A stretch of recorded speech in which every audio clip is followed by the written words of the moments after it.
Hello.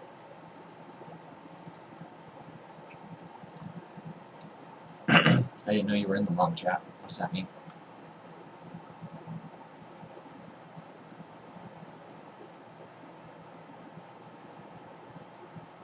Does it matter? Nobody else was logged in yet. So it doesn't really matter that much. But you're in the right one now. It's unclear. No big deal. Either way, if you all get stuck in one channel or another. I just put it as the Harvey special channel.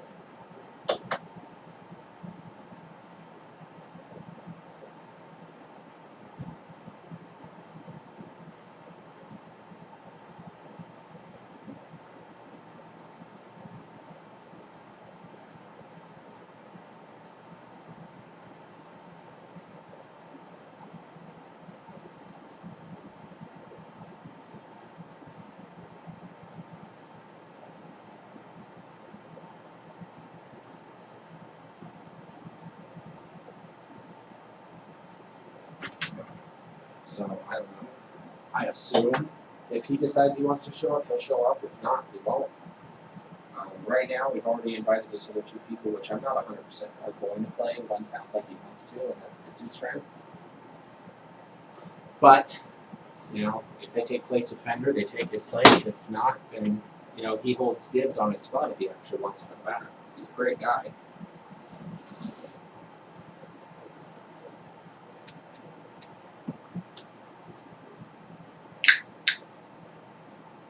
I believe so. I think that's the guy that joined us, right? Is he a ranger? Or was he the druid? I thought he was the druid. One was a ranger.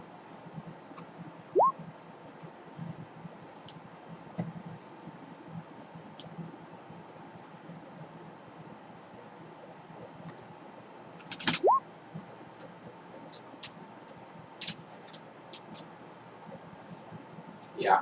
I thought one was a druid and the other was a ranger. I can look them up. It doesn't really matter right now, so I'm not going to play. I was pretty sure one was a druid and one was ranger, and Mitsu's friend was druid.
I mean, her pet gets a maximum of 8 hit points per level. It's at 24 right now, which makes it kind of powerful all by itself. Kind of tanky. But its other stats are very low, so it's easy to hit. So I felt that was a okay. Otherwise, I would give it less hit points. Let's see, its armor class is 13. For a flying creature, that's not bad.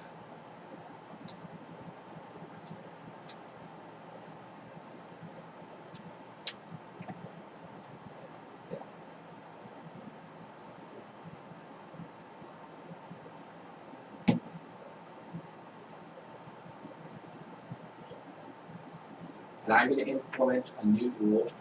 Not that it's a problem, because most of you, it's not going to even affect, especially you, it won't affect you at all. But a new rule is you cannot change weapons mid-combat unless you spend an action or a bonus, or to draw the weapon, because how many of you are going to have 2 hand axes, a battle axe, a million things just easily just pull out and start going?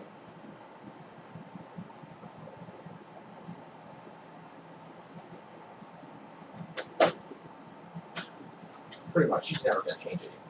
I've literally made it so that unless she gets a new item, that's going to be the only item she uses, unless she wants to go range. Yeah, she's got a magic battle axe. I mean, that by itself is amazing. Plus, it gives her a chance to hit.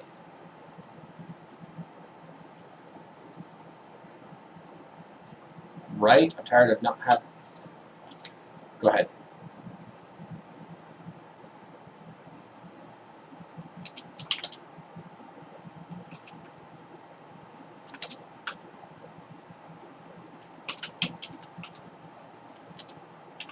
Right, basically.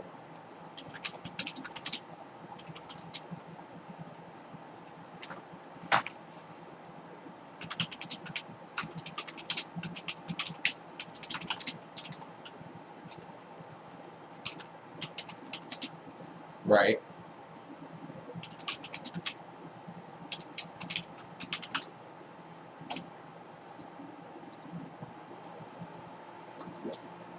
What is that barbarian specialty, the rage attack? Frenzied rage, that's right. So her battle axe is basically a frenzied rage. All the time. I mean, frenzied rage is really not all that amazing as it is. But that's basically what her battle axe is. And she didn't take it, so. In fact, I don't even know what she took. It doesn't show on here that she took anything.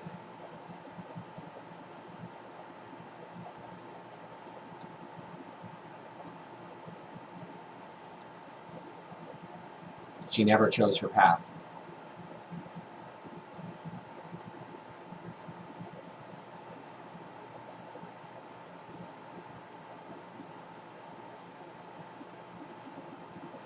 Maybe she didn't know how to click the button.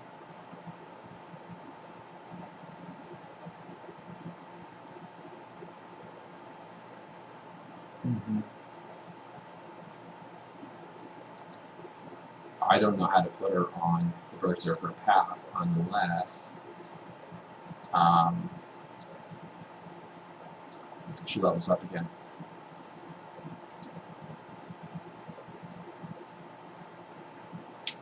And if I can, I'm not going to ask this of anybody particularly, because I don't have the money for it, so why ask anybody else to spot me something? But if we group up and get enough money built up, we can get Xanthar's Guide to Everything. And then it upgrades the character creator in this for us all to get the path, or to get basically the extra classes, like Path of the Ancestral Guardian, Storm Herald, and the Zealot. Yeah, I don't know. I know we can follow them. There's a million online guides that we could do for free and kind of just make it work anyways, like your character class. I know some of that stuff is just pulled off the internet, so. It is. So therefore it's G. Yours might be. I don't think all of your stuff is. I don't think.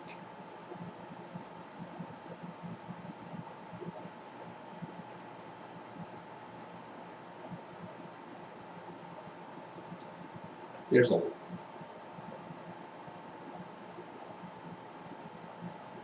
They're always trying to add new stuff.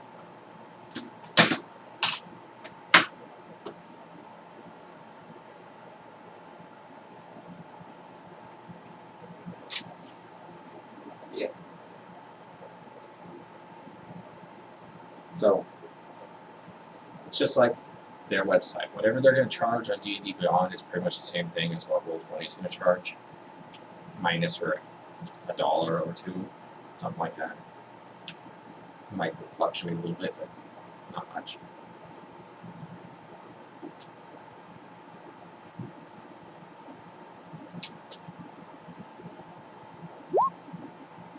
Stunning strikes, yeah.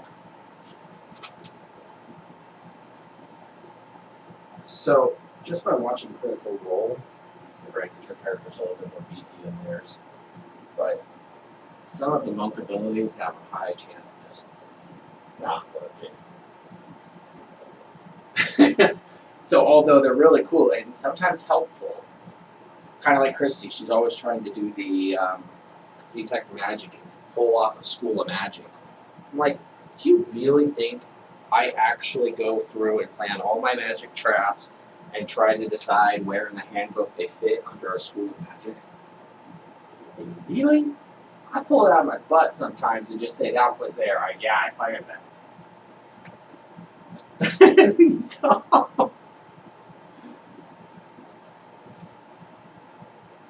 what? What's up? Everything to do with Charlie has been completely unscripted.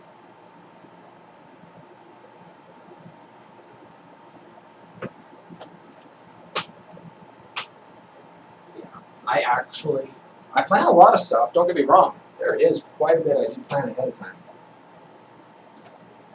But like any DM will tell you, and it's slandered all over the internet, just like a great spy mission. This is the plan. Okay, plan's great. Throw it away. Here's plan B. We're actually going to throw that one away too, and plan C is whatever we end up with. Basically. That's kind of how DMing is, because just because I planned it, unless I say you guys have to basically sit in this narrow line of narrative, you guys have so much freedom, and I know I'm a lenient DM for allowing freedom, even at that, but so many DMs still, they rein it in, and you still have so much freedom that you derail everything just by one accidental comment somewhere. The whole party goes off, oh look, there's a funny looking bunny over there.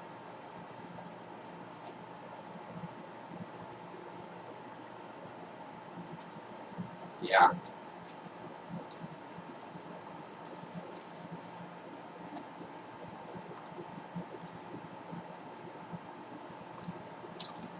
Wait, you guys aren't already doing that?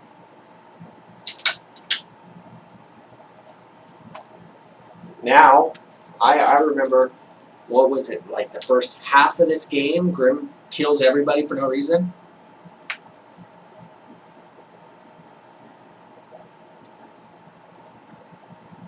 That nobody else understood, including the DM.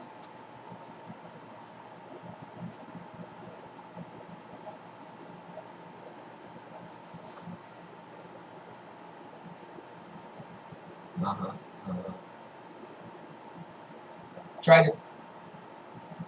Uh-oh, everybody's showing up. I didn't even see you all jump in. Hello.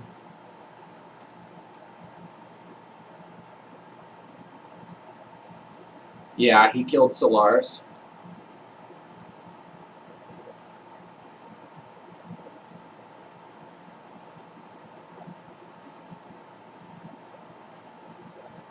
You know, for being the tankiest character in our party, I swear you go down more often than anybody else.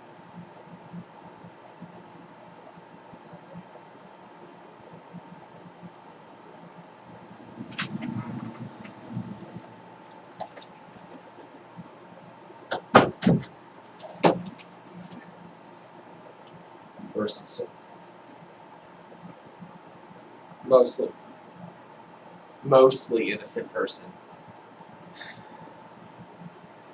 Mostly innocent. He's as innocent as Grimm.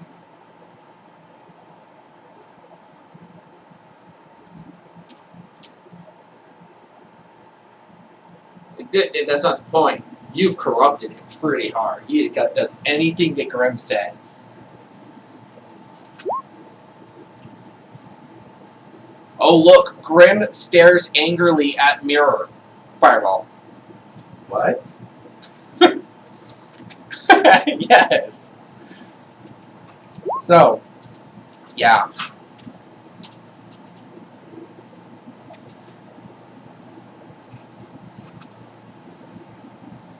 Yeah, this is true. Grimm hates anything that moves. There's no maliciousness involved. Right. Except you've killed Ethan twice now. I figured you'd be more groveling towards Ethan at this point. Like, I'm so sorry, but you're just like, I'm going to suck it up and just not care.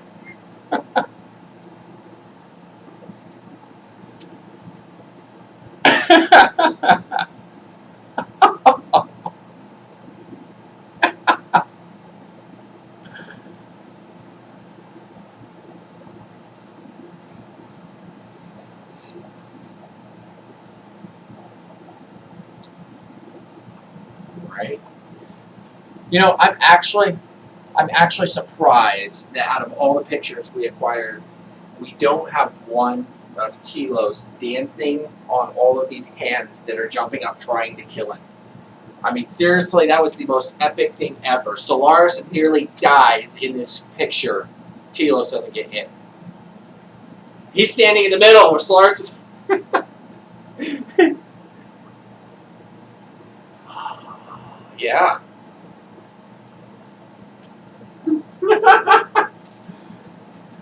He has like nearly 20 AC. Nearly 20 AC. And he gets killed faster than anyone else.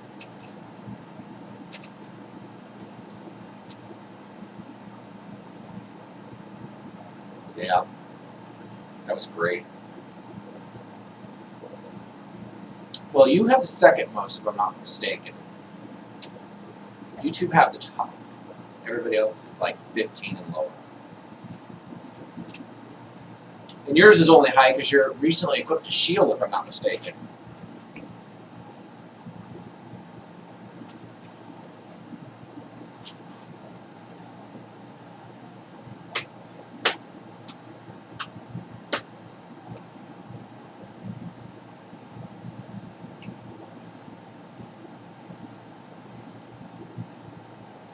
Right.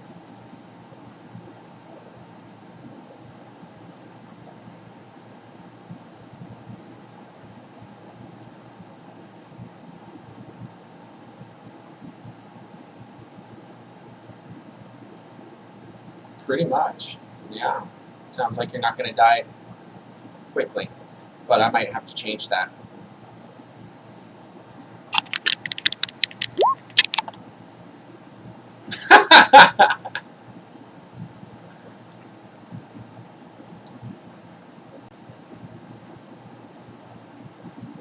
Should Grimm accidentally die to a dragon then? Oh, it won't be on accident. He'll probably do something stupid. Probably. He speaks dragon, so he'll probably say, hey, your mother's a bitch. You know there's a dragon in the party now, right? There is? You literally spent the first half of last game trying to tame it, so. Oh, that's right. Oh, there's a dragon in the party? Yeah, I didn't watch the first part. It's okay. Yes. Yes, Wait, if I remember correctly, pet. aren't we in like a dangerous situation right now? No, not right now. Okay. This is one of the only times you guys didn't end in a dangerous way. Oh, can't be having that. Oh, no! I just beat up a bear and that was it. I'm gonna make it my goal to always make us end with Solaris in danger. Wow. Wow. Yep, it's got to be done. Claudel is so impressed. I am impressed because that moment where he was debacled out of nowhere by what was those things that looks like treasure but is not, but got grim, The and then those. yeah, A the cover? imposter thing. Yeah, no, not the coke The rooms. That mimics. was the Oh. first thing. Yeah, the Mimic. mimic. The mimics. The flying Yeah. swords, the suits of armor. I You want to fight more of those? Is that what I'm hearing? no, I'm remembering the part where he died from it, and I saved him from. Oh yes, you guys almost lost Grim altogether. I mostly did remember that because Grim saved Solaris by popping that thing that was on his head, but still, dang, suffocation by my monster. That was horrible. Okay, fine. I'll pick another party member to do it too. He's probably gonna pull Wisp to Oh no. do it. Let's put You the know what? rainbow. You know what? That's a great idea. Solaris just picked you to die. I'm sorry, Wisp. We'll just put the rainbow slug. Yeah, see, the rainbow. The rainbow and it's not kit my and fault Grim. because I didn't say Solaris has to die. I says make it to where Solaris is always in combat. Mm-hmm. He could be in combat with a slug. But yeah, anyways, yeah, let's just turn to murder hobos. We got this. All right, where's Ethan? Let me He's just good. check. Our brother's birthday was yesterday, so we all Oh, stayed yeah, up a bit late. Congrats to him. Congratulations. He survived one more year. Yep. Wow. Let's see how good my rolls are going to be today. I'm sorry. Once I get over 30, that has been my whole mentality of, I really don't want to get older, so my next birthday motto is going to be, I survived another year. Let's keep going. Especially with Mine this is- year, COVID. All right. Yeah. I think Mine I isn't- burned my bad rolls for today. Good All for right, you. go ahead, Wisp. Oh, can't even remember. I think Birthdays are a time to eat. that's Like, A time nice to fun eat. That's good. That's good. No, No, I view right now, I'm not worried about the COVID. I feel I have higher chances of dying due to all the looting and rioting that's going on throughout the world than the COVID. Not saying Right where COVID's. you are. Thankfully, my state's not looting and rioting yet, but I'm close to 2 other states that are. That's very. Yeah. Like, over here, it's fine. We're a small country. Very easy to keep everybody in. Yeah, I don't even understand how they got out of line and why nobody's stopping them, and I don't know. But it's a thing. It's difficult because you just do it and then run as fast as they can. And also, even when they do it to some stores have policies not to harm people. I get it. Security guards. I get it. But you would think, Woohoo's awake. woohoo! You'd think they'd bring in the National Guard to help, or instead of defunding the police, they actually increase the funding and hire more to help stop this or something. But no. Instead, they want to fire all their police. Firing police is bad too, though. Anyways, new story. Let's get back to the game. Stop talking about real life stuff because that's depressing for everyone. Okay. Yeah. Let's go. Oh, I have a I'm gonna question. turn into murder hobos. If something is a cursed object, would it state in the description that it's a cursed object? Yes and no. So I like to hide the fact that items are cursed. So I remove that from the description on purpose. Right. The curse, really, ultimately, there's no such thing as a curse. Even that fire ring, which is not even marked as a curse as it is, can be very beneficial for those of you who may have like a cancerous growth in your arm. You put the ring on because you know that's going to save your arm, so you keep using it. Maybe you want the benefits of the ring. maybe it's good for you. You know, curse is really. Maybe, Go ahead. Go ahead. maybe you can take it off. I want it to rain. Not when it devours your entire hand and body and actually replicates the official appendage that was originally there. I have a cuckoo.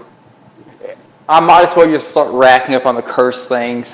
That's true. That's true. By the way, Grim is starving.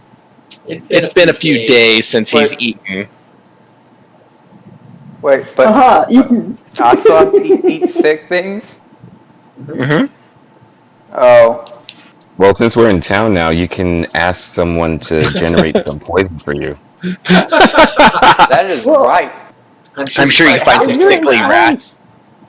Oh yeah, yeah. I'm gonna eat it right in front of Solaris too. Just straight eye contact with them. Hey guys. Hey, how goes it? Oh, the dream. I live it. Oh, that's good. Well, it's that time, isn't it? Yep. All right. So everybody, for the most part, that's supposed to be here by now is here, that I can tell, anyways. And the rest will just have to come in late. Mitsuru is always late, so we're going to accept that. Where were we? Last game, we were in town, and you guys were off on the search of another church. So let's see if I can bring up my stuff here real quick. In the DM's handbook, where I spent all week working really hard. We click on the Great Main Empire, and we click Town of Bree, because you guys are ended in the Town of Bree after being teleported back in time. Oops, cancel that. And Grim has all his memories. This is the Town of Bree. So cute. I guess I didn't finish placing all the trees, but it looks good enough. All right. This is what's in your handbook, by the way. You guys can do this whenever you want. I actually did not put... Oh, no, I did. Okay. Yeah. Places of interest. Temple of Golden Trinity. The tavern that you guys started in is the gray building near the lower center. And across from that, with the little awning over the door, that is your police department, where you guys were, well, Grim specifically, was originally locked up when you first came to this town. Wait, I can go there. I can go there to eat. The Church of the One is the gray building with the triangle-esque roof on the far right. And at the very top left, that is your Church of the Golden Trinity, which is where you guys last were heading. The mayor's house is right there next to the statue, so that's like town hall right there, I guess. Something we don't go to jail again. We will. Grim wants to go to jail right now. What are you talking about? Wait, I'm going there to eat, though. Is that right? You're not breaking laws to get thrown in again. No. I'm just Are you guys saying this out loud? No. We haven't started yet. Yeah. Because if not, I would be just... Ethan's going to be like looking at everybody like... Bewildered. All right. So, to set the game setting just perfect so that you guys understand where we're starting from, last game, it started out, there was only a few of you, so we went on an extra adventure to get our hunter friend a new pet. She has, she's level 4 and she's never gotten a pet yet. So we had to go put her on this epic quest. Somehow, Selhani ended up with a bottle of unicorn jizz, and Whisk got this new amazing axe, which I think is still on Ethan's body. I don't remember him giving that axe back yet. No, you did with the note, right? You did when you guys got to the tavern. And don't have some type of special book. You do. I didn't actually put that in the game yet, so we're just going to reference it for now, because yes, you still have... You have the Book of Grandma's Tales. It's completely empty at this moment in time, because you went back in time. That is, Ethan has it. That's right. You took it from him. or technically you spawned with it and he hasn't taken it back. Yeah, But- Ethan has everything. For For the most part. Does he have the map? Yes. Yes. Dang.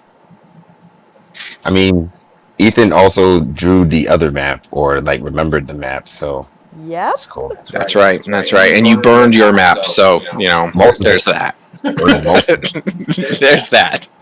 Maybe Ethan can make you another copy. Awesome.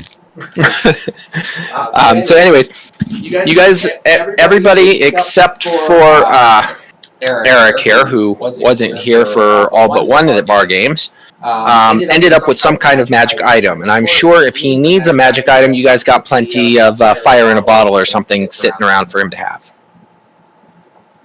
I don't need magic items. I am magic. Sure, Alright, I'll accept that. alright, good. Congrats. I need to eat magic things. You have No. been sacrificed.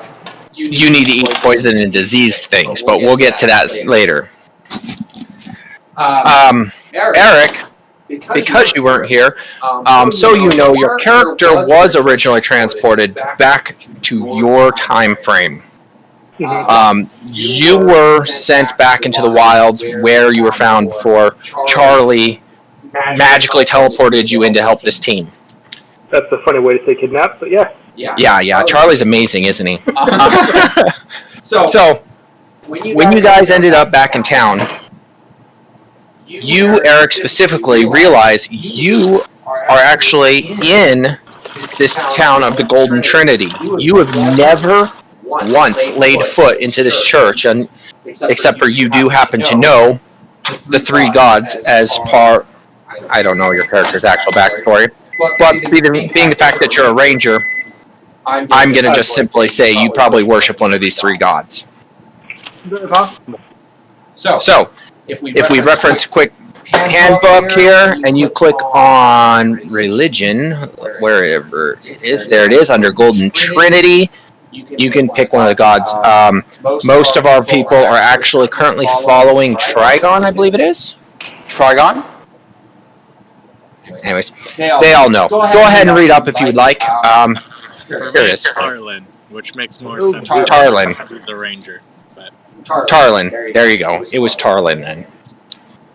There's so many gods and story back there, I forget some of it. That's why I wrote it down. Alright. So this is where you wake up, is in this church you've never been in. You have no idea what day it is. You don't even know what time of day it is, except for their son coming into this room. You are sleeping on a church pew. You have no idea what's going on. But before we start your story, the other group, when they came into this town, all started back in a very common tavern that they have all been to before, except for Solaris, who woke up on the floor of the tavern. The others just happened to wake up in different positions. Mitsuru actually was never there either, if I'm not mistaken. neither was Sohani. So Yeah, neither was Solhani, but Solhani doesn't remember anything about this anyway, so it's okay. Solhani woke up in squirrel form or something like that underneath the desk. Some small rodent. Trust me, tomorrow she's going to probably be a bunny rabbit. Weasel. Magically turns into a bunny rabbit. Okay. Anyways, back to the story. You guys are all in there, and as hard as I tried, I erased the identity and memories of Ethan from every one of your characters' minds. Nobody remembers who Ethan is. Ethan does not actually remember who any of you are either. Grim did remember, to a point, how this played out. So he did not fall for any of my bait, and did not try to kill the tavern keeper again, no matter how much I tried to goad him into doing it. You guys did go to the Church of the One, and I couldn't decide if you guys had forgot about how you guys decided about this church or what. But you guys totally went along with it. Most of you bathed in the waters of the church, happily. I think it's So- just people, right? It's Ethan, Wisp, and Grim. Did Grim end up going in? Oh, he did get pushed in, didn't he? Yeah. It's okay. Nothing happened to any of you. You came out. In fact, they handed you a bottle of... I forget what it was called. I have it down here. Give me 1 second. Where did I put it? I just created this stuff just so that I could remember it. I don't know. A blue bottle of something in it. Moon juice. Moon juice. There you go. Blue. Found it. Show the players. It's called Blue Shine. There you go. So Grim was given a bottle of this Blue Shine. Instructions and how to use it. Don't use more than 3 drops for every so many gallons. That kind of thing. During this bath time, you guys were given information about quests that are going on in the world. That you guys have literally 1 year before the end of the world. Lots of information was given to you guys. And while this was happening, so Hani, in his little raccoon form or whatever, was curled up in Solaris's lap, even crawled up on his head a couple of times. Solaris just there, meditating, I think is what he said, the whole time, just sitting in the street meditating.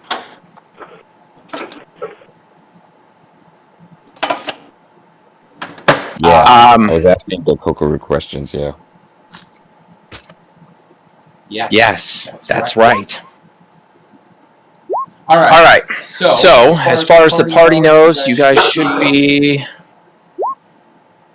Schnitzel, we're hearing you great. It's been good so far. Much better than it used to be.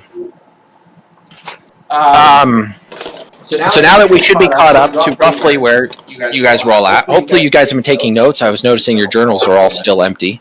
So you guys can fill in the blanks I didn't fill in. We're going to start with Eric.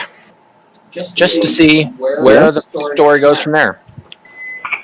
Eric, you wake up in this church. What is your first instincts? Is there anyone else around? Roll a perception check. Love you too, Ras. Good night. Oh, me too. Oh, you're welcome.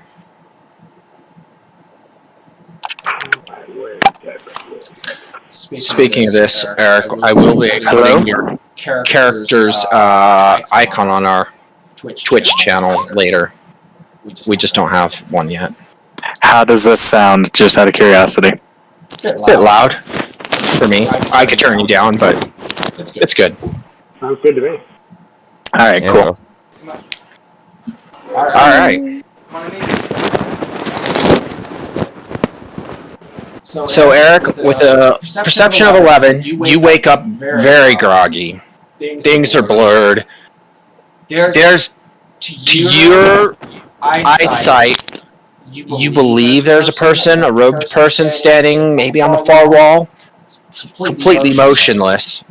At first glance, you just really can't decide if it is a human or not, but you think you see someone. You, where am I? Wow. I've been isolated for so long that I rarely speak. Oh, gotcha. Why is... Oh, that's why I'm in the wrong channel. Okay, nothing happens. As your words maybe are not heard, or maybe the guys take a vow of silence. You can't decide. Nothing. Nobody seems to move. I'll move closer to it.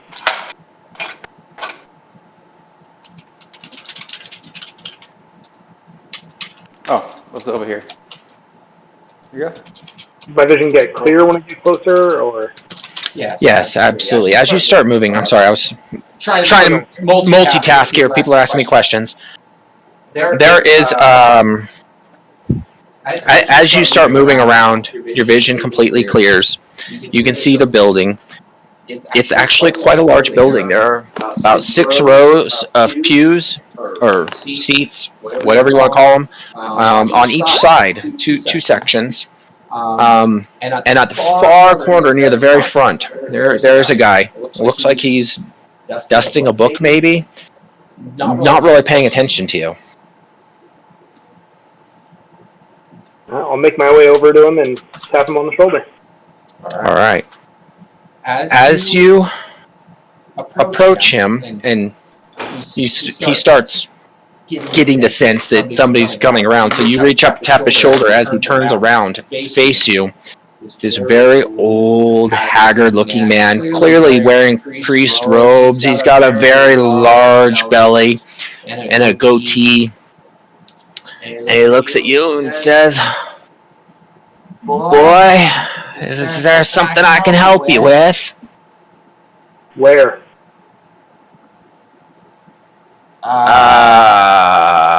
Must be one of the walk-ins, the poor folk that walk in. The food. It's if you turn around and go to the end of the room on the other side through the double doors, on your left is a small room, and they got food in there for you.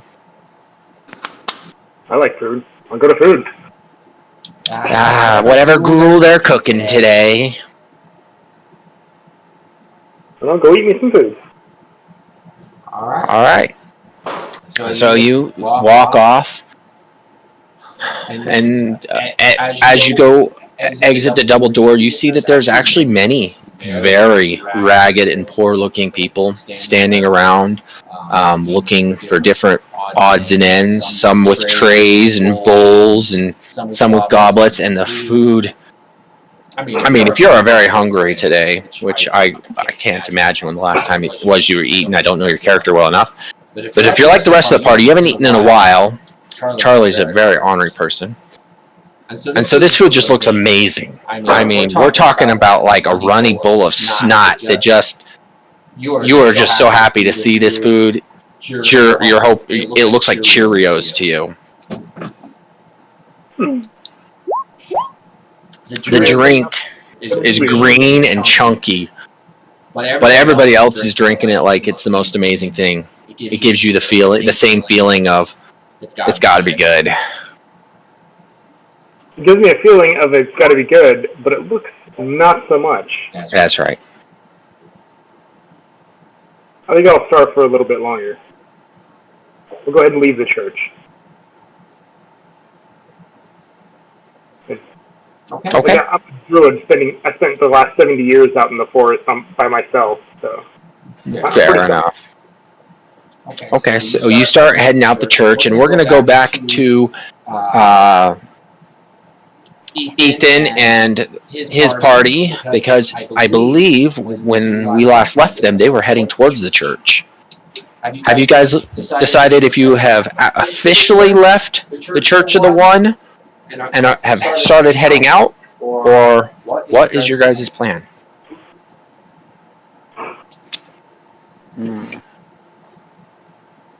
I kind of still want to wander around. Go off. Okay, two of you were talking. What was that? You can go first. I was going to say, I kind of wanted to go on an adventure more, but... Sorry, the laptop I was on just died. I gotta set everything up again. I'll be back shortly. Okay. Mitsu can play his character when she gets here. Well, I'm on Discord on my phone again, but I can hop. I just need to wait for the laptop to turn on. Okay. Alright, Solaris, he's your weasel until he's ready. Alright, Graham, what are you guys doing? Let's wander around a little bit more. Okay. Ethan's gonna purposefully go because he already mentioned it to everybody. Okay, so you're intentionally going to this other church? Mm-hmm. Okay. That sounds about right, since how you are not bound to Grim anymore, at least at the moment. Okay. So, and who's following Grim as he starts wandering the streets? I'll follow Grim. Probably I no don't trust Grim. I'm following. Okay. Is anybody following Ethan as you notice this small boy by himself is wandering off in a different direction? Boy, No one? question mark? Alright, I'm assuming Solaris is following you. Yes. Oh, I thought He's not in a dress anymore. He's in the robes of the One. Oh, right. He's still probably wearing the high heels, though. All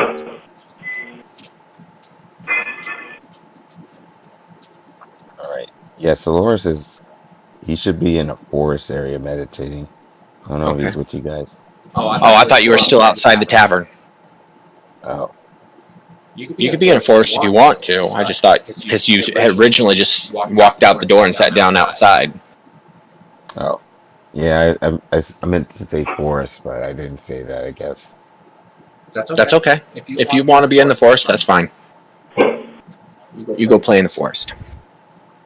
That explains why Solhani's with you, anyways. All right. So Ethan goes by himself.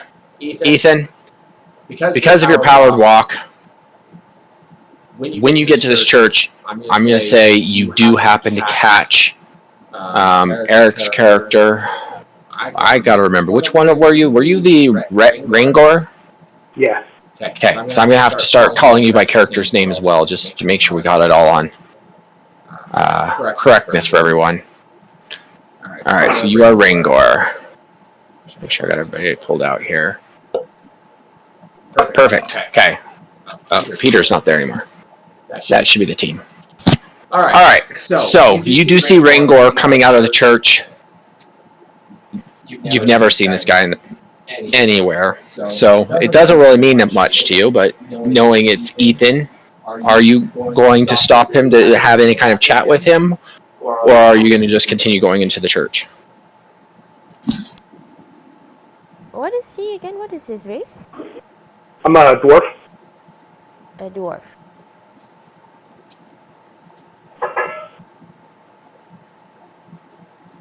Technically, I don't really do anything. Can I just roll a perception anyways? Simply because, like, this Ethan's gonna be a bit more world weary. Okay. Wary, not wary. Okay. Yeah, go ahead. Let's see what you can find. Is there anything in particular you're looking for, or listening for, or? I want to know, because he just came out of the church. Sure. Like, does he look a bit haggard? Does he look a bit uncomfortable? Is there anything wrong with this church based on how he looks? Okay. Sure, absolutely. Go ahead and roll your perception. Let's see what you got. 12. Well, you're not getting a lot of information, but Rangor, why don't you describe how you look when you first get up in the morning and you're hungry? Tired, covered in dirt, leaf. Well, any leaf and sticks that stuck with me. And confused. I was really confused. Because Okay. this is not where I went to sleep. Based on what he looks like, you can make your decision there. The church itself on the outside does look, especially with this roll, quite fantastic. It looks like the nicest building you've seen in town. They have a symbol up above the door. It's a circle with a triangle in it, and inside the triangle is a single line. There's no names, but it looks really nice.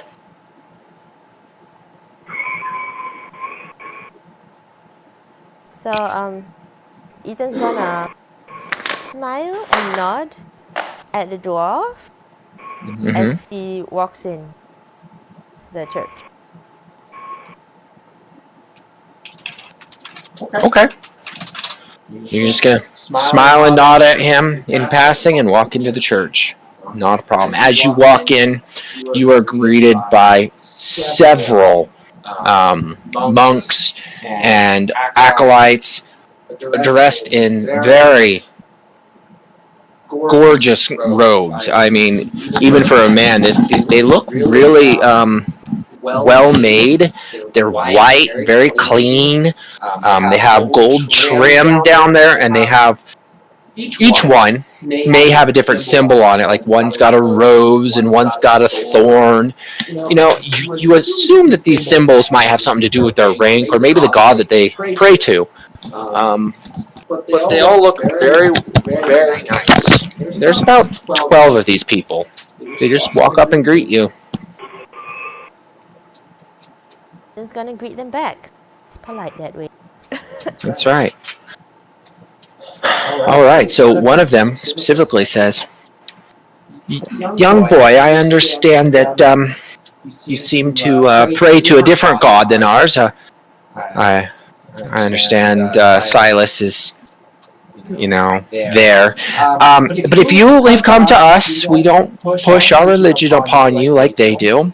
But please come in. We have food for the beggars right over here, and if you want to come in and pray, you may. You may choose to convert if you like. We always have a good baptism hiding somewhere around here. Great times." Thank you. Well, you're welcome, sir. If you need any help, just find one of these young people here, and he points at the 12. They'll be throughout the building, and they'll definitely help you out. Thank you, Mr. Can I just ask one Sure. question? Sure, what is it, I my... just saw somebody who just walked out, and he had sticks in his hair, and he looked a bit haggard, and he seemed really confused about what. Is everything all right? Well, many of the poor that come in here often suffer from delirium. Some of them, they don't drink enough water or eat enough food. Maybe they're stuck out in the heat for too long. We nurse them back to health, and they kind of come in and out. That's why we offer free food for them. Specifically, the guy you were just talking about, we're actually not sure when he came in or how he got in here. We're not sure even how long he's been here. I mean, to be honest, we don't know much about him. Well, if he's like the rest of the poor that come in and out, definitely he's probably just starving and needs a little bit of extra love.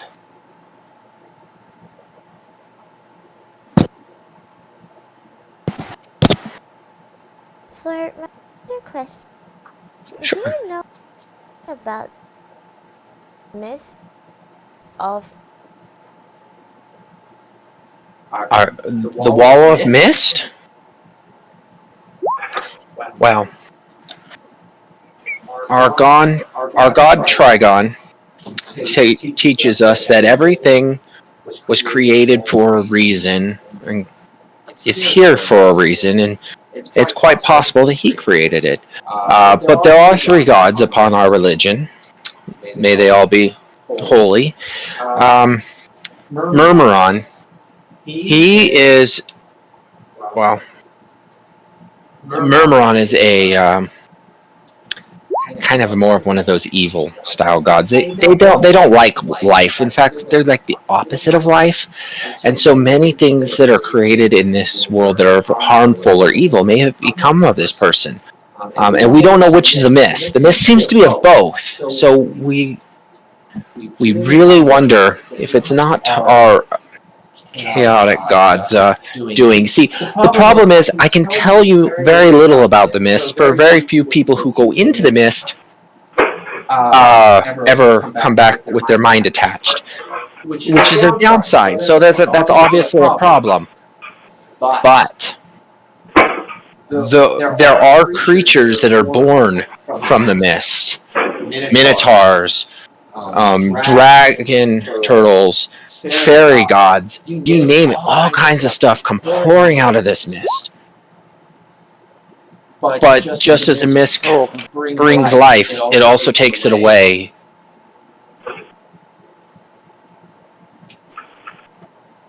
this? Just feel a little bit bad. It just seems fortunate for the ones that, because they bring extra life.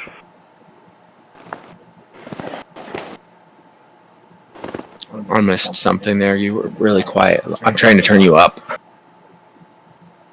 Oh, should I repeat that?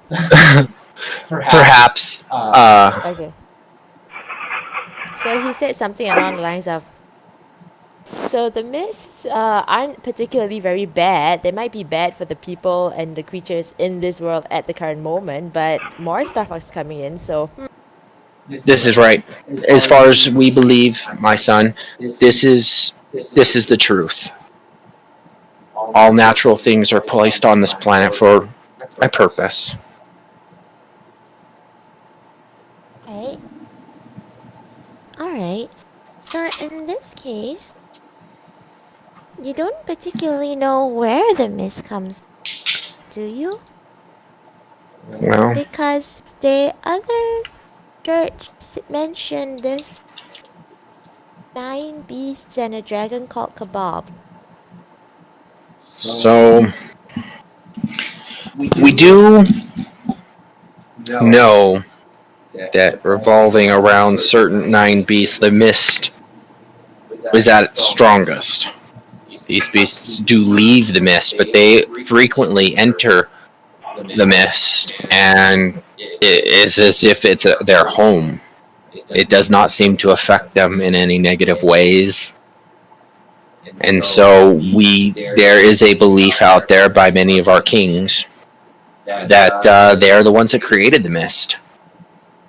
But once again, these dragons or creatures that create such a thing for themselves to live in, they are still spawning life. It's not just taking it away. So are they truly bad? Is the mist really that evil?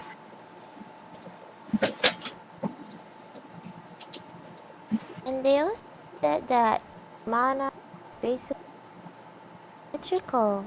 Those that come out of it. So the mist is there of, we believe, a different type of magic. Much of the magic of the world today comes from either one deity or another. Some sorcerers claim that their powers come from their bloodline of being a dragon descendant. But mana is a different type of magic. It changes. It comes from something. It creates things differently.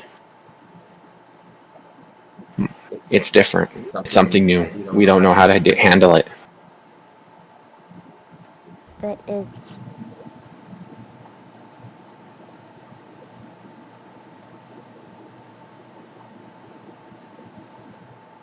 Alright, well, I didn't catch that again, but that's okay.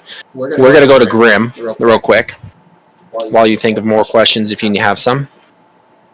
Yeah, he Grim? just had that one question. Okay. As you're wandering around town, which direction do you want to wander? Just completely random? Do you have a goal in mind? Are you looking for something? I'm gonna look for do they have anything that was like, what's the closest thing they have to a hospital? One of the churches. Probably. Come on, this is really old place. This is where you would do your healing. Yeah. In fact, E could probably see there are some injured people in one of the open rooms near E right now. The other church, the Church of the One, is a much smaller church. Obviously, the building was so small, the bath and everything was just, it was really cramped. So they don't do much healing there, but...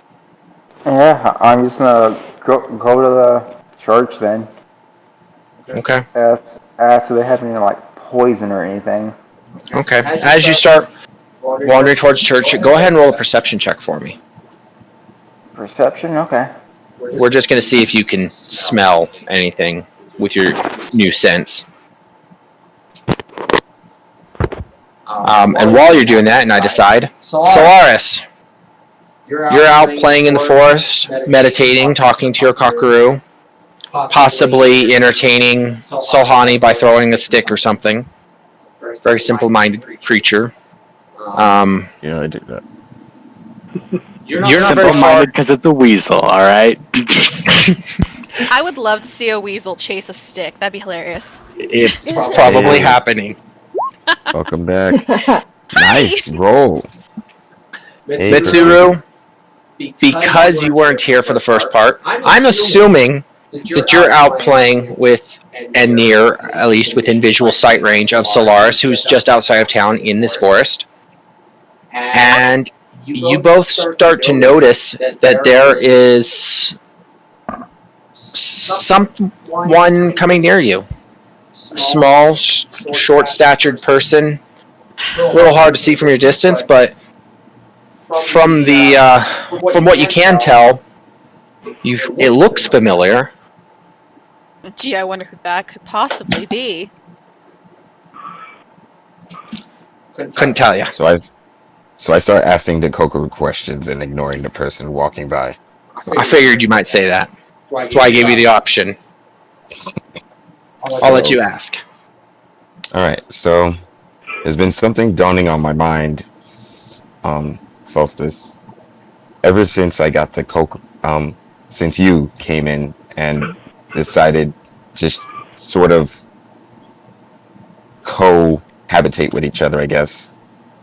There's obviously more than just 2 Kokorus. How many are out there? That, my friend, I can't tell you. There are many books out there written. I, unfortunately, have never been part of a team of people who actually cared to read, and so I've not read them, but I've heard rumors. The last time I heard is somebody mentioned 6, maybe.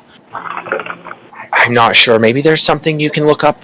I do know that there's in this town that you were sent to go talk to the larger church of the one God.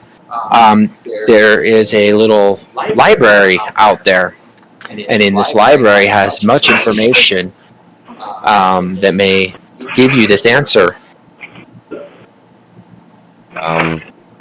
If you probably have seen any Kokoro, are they dangerous to the fault where instead of you guys want to survive, do some Kokorus want to conquer? All of us want to live. That is our main purpose. Go back to your room. Do some of us Okie dokie. some of us want to maybe have different agendas than other people. That's a possibility. But we can't force our hosts into really doing much of anything. We can activate some of our abilities like I did to you without your want. But I can't control your arms and your legs. All right, So- that's understandable. But just last question before I head out and try to stay close to my friends. Are you okay, just in case, if a Kokoru tries to hurt the innocent or gets in our way or even hurts one of my friends? You're prepared to take them down or even kill them? As far as I know, the Kokoru cannot be killed. We can die, but I don't know that we can be killed. The host that the Kokoru is in may die. That has definitely happened many times, and I have assisted others in killing the host. Usually the Kokoru at that point gets lost, thrown into the ocean or a volcano for a couple hundred years, eventually finds its way out. All right. Well, I know I said that would be my last question, but how are you doing today? I'm a little bit hungry. I don't think we've eaten yet. I never asked you, but how do you eat? What you eat, I eat. I take upon your nourishment. I actually attach myself to your organs, and half of the nourishment that goes to you, I take as well. I try not to pull more than my share. That's all right, my friend. You can have half of my share just as well. So I just go ask Mitsuru, since she's playing with her dragon. we never really haven't eaten for a while. Neither the weasel. You guys feel like eating something? Or hunting for food? Yeah, we should probably get something. Yeah. But I don't want to leave Grim out there for too long. Same with Wisp. We should collect the others before we go. And what of that kid? Was the kid who took all our stuff, able to give it back to us? Oh, sorry, I just got bit. Darn it, Honey, why'd you bite me? Probably deserved it. Anyways, so Ethan actually gave me back mine. I'm not sure if did we ever figure out if it was a boy on our end? Yeah, I think Wisp kind of sort of told everyone. That's why Jester got pushed into the water. Right. Okay. No, sorry, Grim got pushed in the water. I don't know why I said Jester. Grim got pushed into Ethan?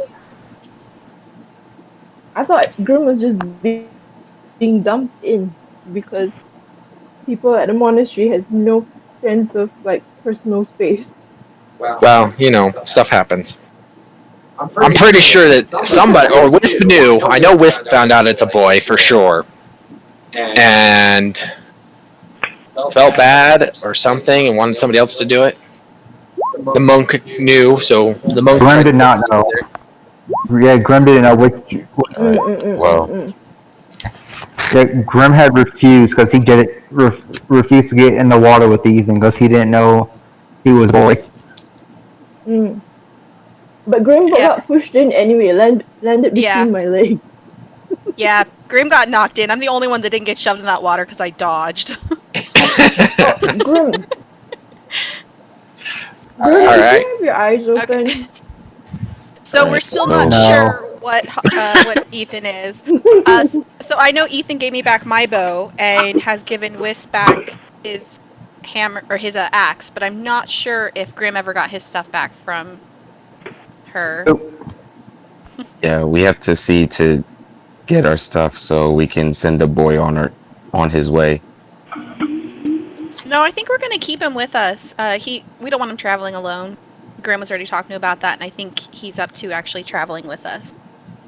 Understood, but we're going to be going on dangerous missions. We shouldn't be going with a kid. I see your point, but at the same time, I feel like we can protect him more if he's with us than letting him wander by himself, considering he just randomly started traveling with us, and he doesn't know us. At least if he's with us, we know that we can take care of him. The next group might not be so pleasant. Ringor, at this point, you are close enough to overhear their speech. Sorry, 1 second. Just so you know who you're looking at this point. You can overhear the two of them. You've heard them before. Slars, were you going to say other stuff? I was going to talk to Mitsuru, but seems somebody has come into our conversation. Looks interesting. Hey, what is your name? Wangor, where am I? You're in the town. Go ahead, Mitsuru, sorry. Oh, sorry, I was asking if we actually recognize him from the random tournament Charlie. Or do we have to? Well, if you're going to ask, then you might as well roll a die. Okay. He definitely knows you, so. You know what? Sure. Fine. I'll let you roll a history check, absolutely. Or perception, whichever you prefer. I already rolled perception 21. Perfect. You remember him as if he was your brother. Except for you don't know anything about him except for what happened there. It's funny how you say that, but because I have known him forever. He's like a brother. Anyways. Anyways. Mitsuru, do you know this gentleman? Yeah, do you remember the guy? Remember when Charlie threw us in that weird tournament where we were kiting those stupid Iron Golem? Mhm. The golems. Yeah, he was he was the druid that healed you after you passed out, and then disappeared for a while, probably because of Charlie, but who knows? And then came back and was helping it. Thank you, my friend. I never really thanked you for saving my life. That's fine. We all die eventually. It just wasn't your time.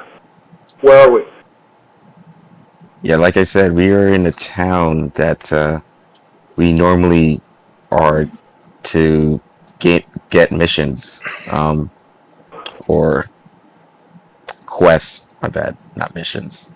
Have you eaten or have you consumed anything today? The church tried offering me food. Hard pass.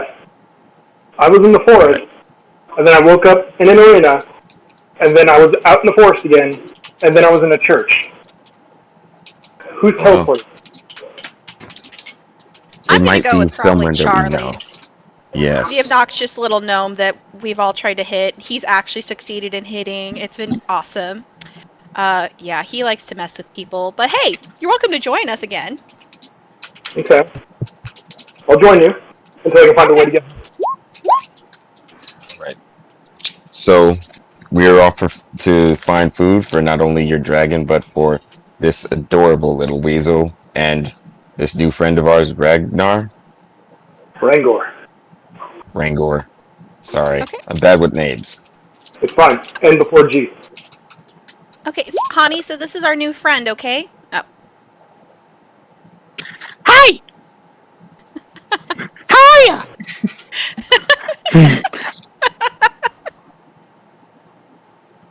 My name's Honey. Yeah. Raggy, right? That's what I got. I got Raggy. Do you know what a muzzle is? Nope. I can make one. You might want to. Alright. Let's all set out to make food. But I think it's best if we find out where the others first, just in case there's an attack or one of us gets arrested or something.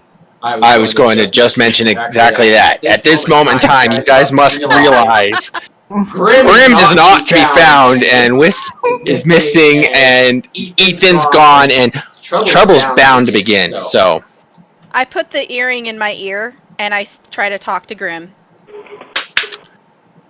you hear nothing at this time. Oh. Not gonna give her the Speaking of earring, I did give you an update on how that works, so you may try to read about that. So yeah, everybody who has a magic item, hopefully I've added all of your magic items to the magic item list in the journal. Go ahead and read up on that. Wisp, I actually even put your axe in your attack, so you should be able to swing your axe and it will tell everything. I tried to be awesome once in a while. Thank you. Very awesome, dear. Now I see my mushrooms, but the other vial of, you know. Did it not go to you? I thought I gave it to where you could I don't see it. see it. Oh, you're right. I made it, but it didn't go to you. Where are you, Schnitzel? There you are. I'm curious, Unicorn. does it look like a rainbow? Hey. You tell me. It sure does.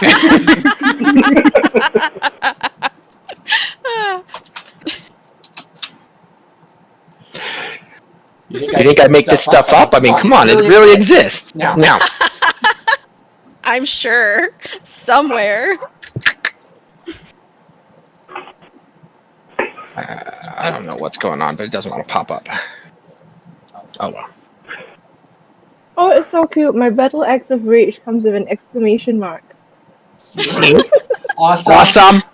It's not battle axe of rage, it's battle I'm glad you guys are enjoying your magic items. All right, there you go. The vial of stuff is in Discord member chat if you want to look at it. Yep, looking. Did Hold on. somebody just post something? Like, Or is there somebody who I'm not hearing? Oh, can Wisp not hear me? That's sad. Tilo says, "Can you not hear him? He's sad." Aww. Is yours talking? Wait, is Yeah. what? Well, not Talos. He says my old Where? character's name. It's not Talos. No, it really is. It's definitely not Talos. Definitely really is. is. I would warn you of what he's doing if I could. Oh no. Goblins are very dirty little creatures, and he's been corrupted beyond all. Definitely not a goblin anymore. Well, not necessarily. Everyone else still has their other stuff. How do you know you're not? Talos is not still a goblin. That's not the point. The point is, he feels that he's not as a Talos goblin. Anyways, Okay. back to our story. Ethan, they've forgotten about you. Grim, with your perception smell, and your belly has been grumbling for days. You have not had any of this disgusting food in a while. Your nose leads you instantly to the medical wing inside of the Church of the Golden Trinity, walking in right behind Ethan as he was asking his questions. Oh, I'm saying. Oh, it's the boy. Hi.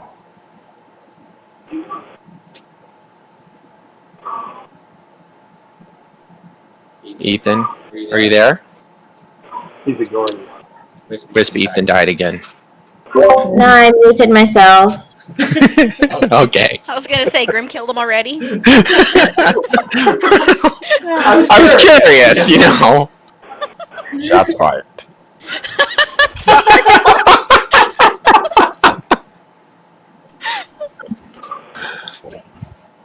Okay, sorry, what happened? I was talking with my sisters for a bit.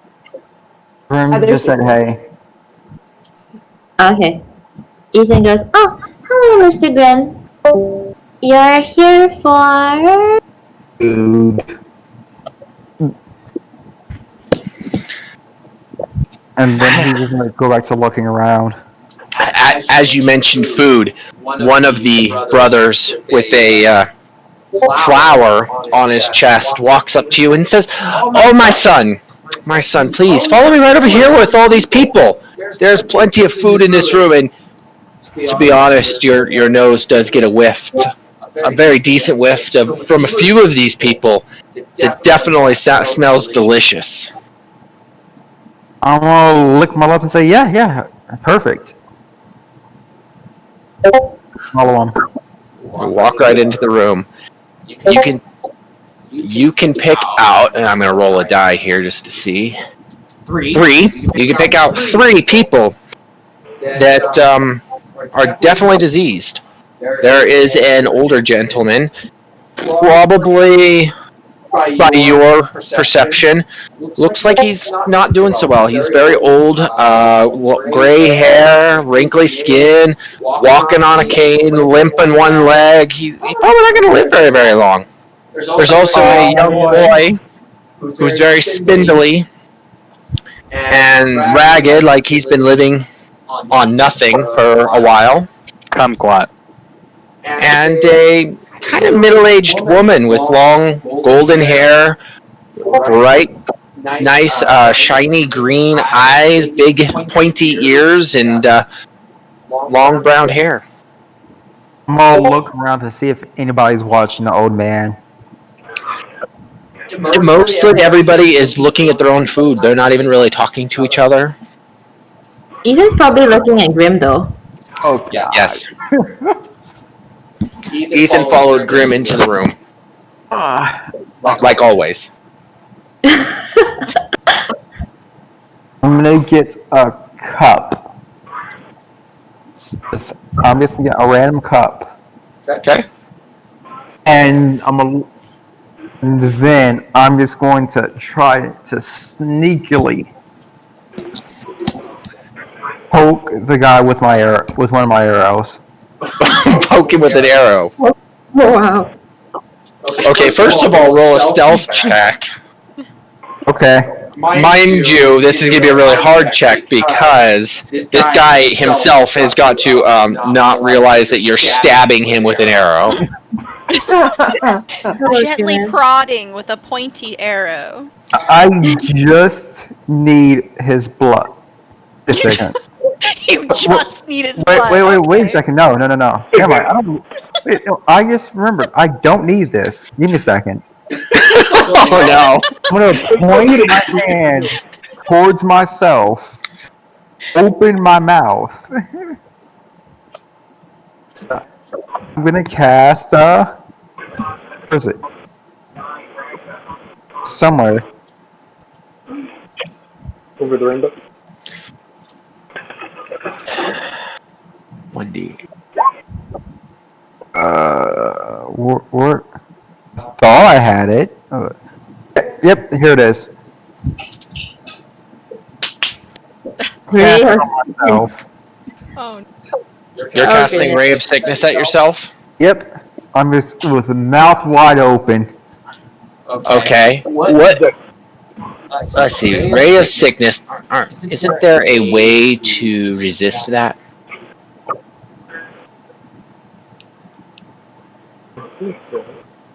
Need me to post a link in it? Yeah, I'm looking at the Ray. What is Ray of Sickness? Here it goes. Ray of Sickness, you have to roll to hit. And you're attacking yourself. Mm-hmm. So I'm going to give you disadvantage on trying to hit yourself with this Ray. Alright, second go. On hit, target takes 2d8 poison damage, and then you must make a saving throw. Nice. I have. You hit yourself for sure. Now make your Constitution saving throw. And hopefully I do not make this so I don't have to poke an old man.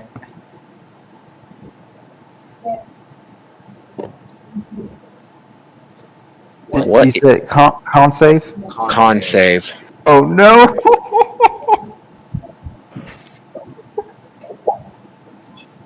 And...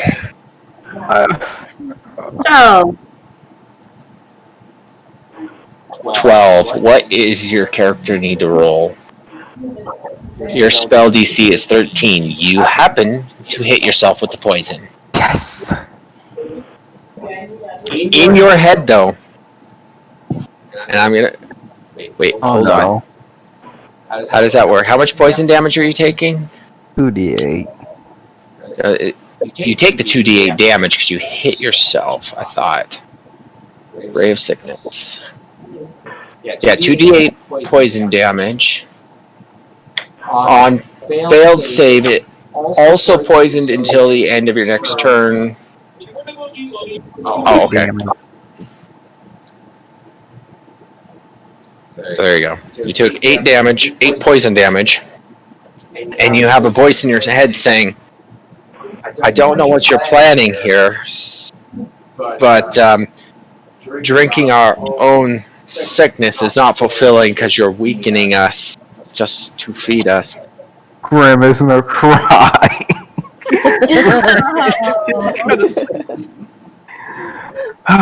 But Grim is gonna look at the old man and at his arrow. Like, The old man Right now? sneezes into his hand and starts to get up, walk out of the room. I'm gonna follow him.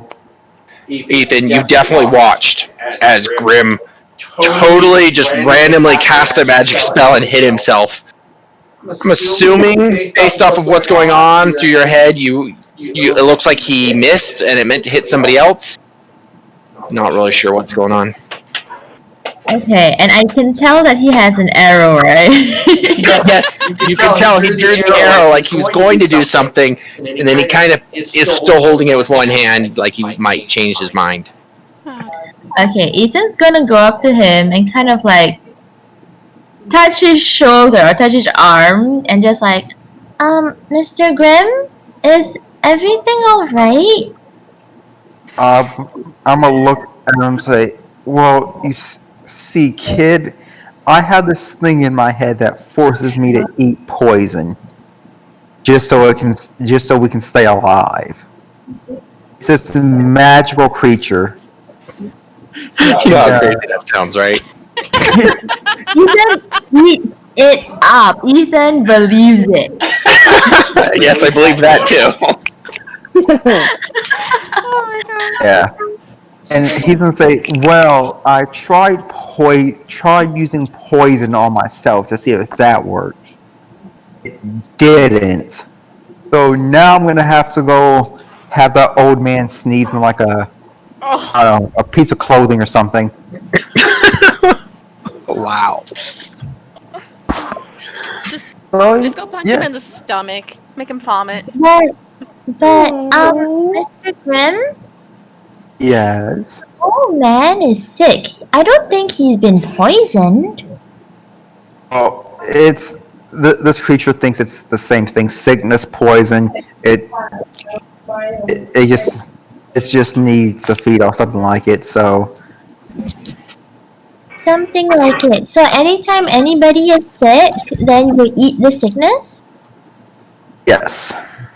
Does the sickness go away after you eat it, Mr. Grimm? I don't think so. No.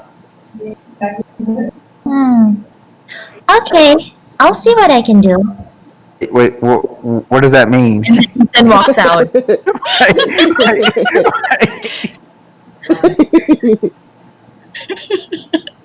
Ethan walks right out. Terrifying.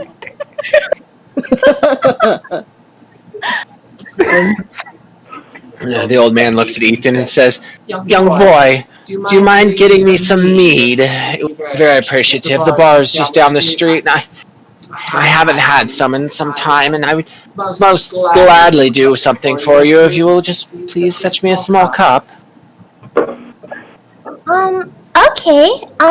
You'll do me one favor if I fetch you some mead? I would do the best I can, for sure. Alright. Just wait here for a moment. I'll be back. And yeah, I'm gonna go and grab. Oh, yeah? Bless you, my boy. Bless you. First thing first, I'm gonna go to the priest or whichever priest and just like, is it okay if I bring meat inside of here? No, we don't generally allow consumption of alcohol inside the church. Murmuron might appreciate that, but those who worship Murmuron usually do that type of worship at night and in the graveyard, not inside the church itself. Okay, I'll be back in a while. Somebody had requested me to get something, so I'll be back soon. Thank you, Mr. Priest. You're welcome, son. Grim is gonna walk. Wait. I just need to see one thing. I just need to see. I see how good is one of Grim's skills. I try to do this in a diplomatic way for once. Uh-oh. Watch Grim coat his weapon with sickness and just stab the old man. What? I will not be surprised. Okay. Diplomatic. Diplomatic. But I'm gonna try this anyways. I'm gonna walk up to the old man with the smile on my face and say, "I can cure your." Oh no. Oh no. That's diplomatic.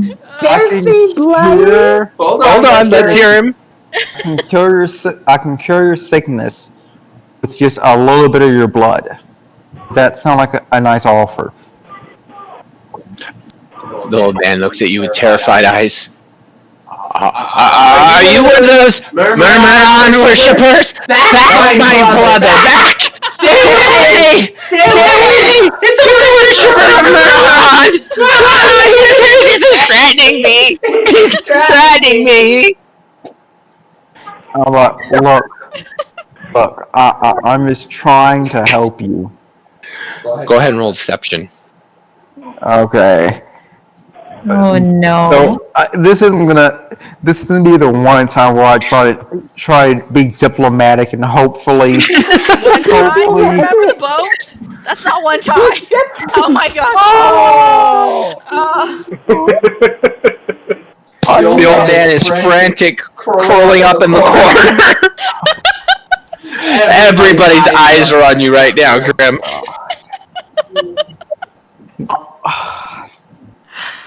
I'm gonna look Is Wisp around. with Grim? I'm gonna look around and say, I think something is happening with the old man. Can we get like a nurse, or can we help? Can we get some help for him over here? Oh, one of the brothers comes. Yes. I don't know what you did to upset him. He's usually one of our nicest patrons. He gets a little drunk at night usually, but you can put a cap or a thimbleful in him, and he usually is very compliant. Why do you have to torture our one of our guests? I was trying. I have this thing to where I can help the sick from time to time. I was just offering our services to him, and he panicked. Are you one of those worshippers of Silas? Not really a worshiper. I just have this gift to heal people. I don't believe you. You don't look like one of the brothers of the Golden Trinity. You definitely don't smell like a priest. Sorry, what were you going to say? Okay, so I'll jog up to this, because I'm still with Grim, right? Wisp is in the area with Grim. He has been standing in the room the whole time, completely silent. Ethan, I assume, is already kind of walking off, but if you want to say you didn't... So I jog up. This is it. Grim is no longer handling things diplomatically. It just doesn't work out. All right. I want to hear what Wisp is saying. I'm jogging up to Grim, and I'm gonna try to restrain him in a hug, and I want to try to whisper to him, "Oh man, gets drunk at night. Just sneak him a couple of something and eat his puke." My goodness. Graham is just look at. Graham is just look at. Graham is look. Just have like a moment of realization, like, is this really worth it? Like, we just buy him a few drinks.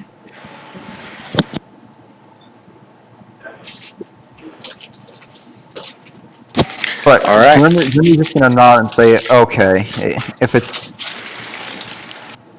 I'm gonna just look down at the person and say, "Well, whatever the issue is, I'm sorry for causing problems, and I'll be on my way." And you're gonna buy him a drink.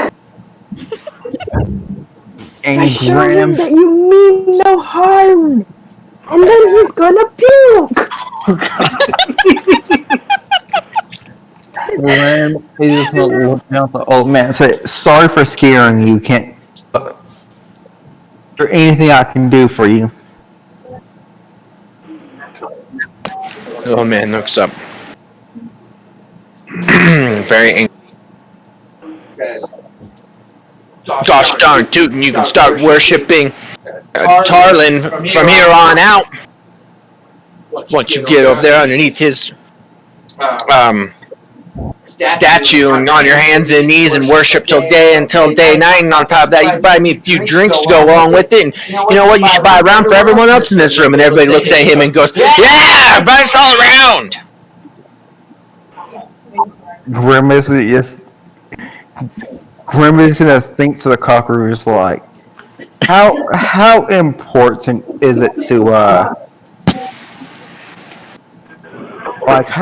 how fresh does a sickness have to be?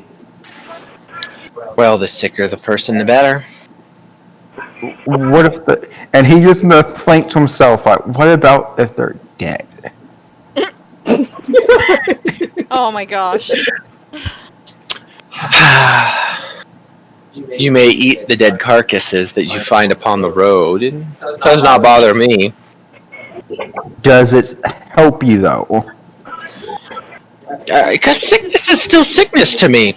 Your friends, on the other hand, may vomit themselves, but the putrid stench that comes off those things, it might be hard for you to take in, especially the first few times. And your friends will never forgive you for carrying that stench around on your back for any time. Definitely, you may try long sun-rotted corpses. They're a possibility. Grim not wanting to spend money. It's like, okay. Seems like a fair enough proposition. Oh goodness. Whis brings out her money pouch and starts counting. Grim is Like, just while gonna start Grim was- walking. Grim is gonna just start walking away and just wait for things to calm down. Alright. Back to the others out in the wild. You guys have had a conversation or so. What's going on? We were heading. I've we were attempted headed, to have a conversation. We were headed to wherever we think Grim and the rest of them are. So Okay. I apologize. Solani was slapped with a silent spell. Trying so hard to talk to the new guy.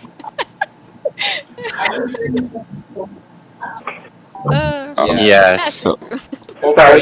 how close are You we? guys trying to read spells.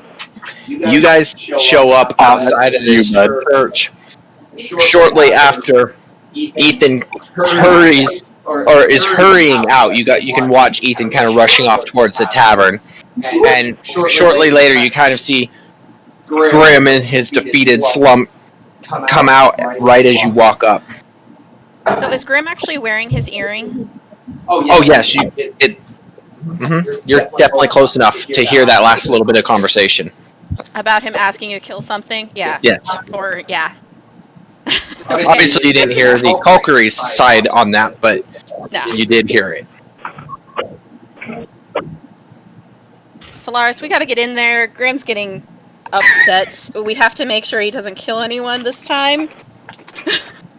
Alright.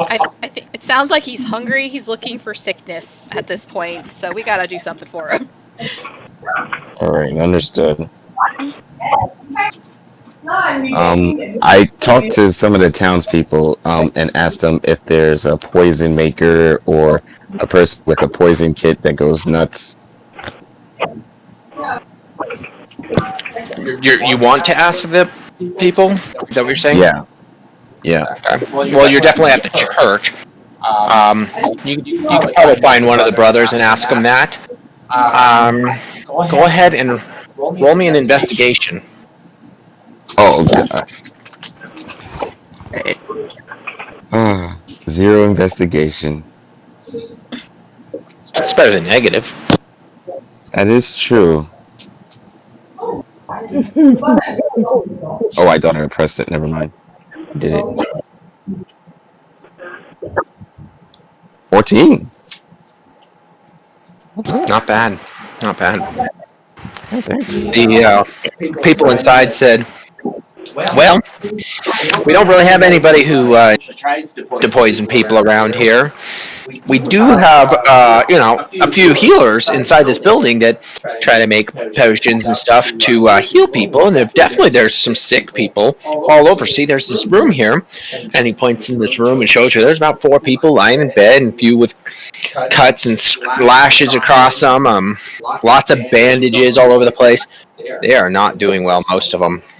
They're saying these people here just got back from a fight not far outside of town. Some sort of war starting to brew up. I'm not really sure exactly what happened to them, but they don't look like they're going to make it. I don't think any of them have diseases right now, but they could. These poor people over here often come in with diseases. I don't know. What exactly are you looking for? Well, I mostly wanted a poison maker. to be able to help my friend. See, we would like to identify like certain types of poisons, and in the future it would be helpful. But we mostly wanted to help our friend regarding poison. This friend happened to be a tall elf dressed in heavy armor. Kind of crazy look in his eye. Unfortunately, sir, that might be a yes. One of these. Mitsu, you want to take over? Well, this guy, this gentleman, if we are talking about the same one, has just recently, and there he is right there, and he points out the door. Seeing Grim just kind of staring at his feet. This guy here has just insulted a few of our patrons and told them about how he was worshiping Murmuron and was going to enact dark deeds upon this poor soul, something about stealing his blood so that your friend can become immortal or something like that. Oh, are we That's talking what- about that grim guy who eats yucky stuff? Honey's Okay, so that's Yeah, maybe. yeah, that's the reason why we're actually asking for help. This is what how he is Oh, without I can his. shoot yucky stuff. So they're just lying on him now. Okay. They are. Hold on. I don't think he doesn't actually worship. I'm not sure where the misunderstanding was, sir. Can we go talk to him for a little bit? You want to talk to the old man that he was threatening, or you want to talk to your friend who's standing behind you? Let's. Solaris, go talk to the old man. I'll talk to Grim. Okay. All right. Meanwhile, where is the old? Wait, no. Ruin my plan. Oh no. Meanwhile, Ethan is almost to the tavern.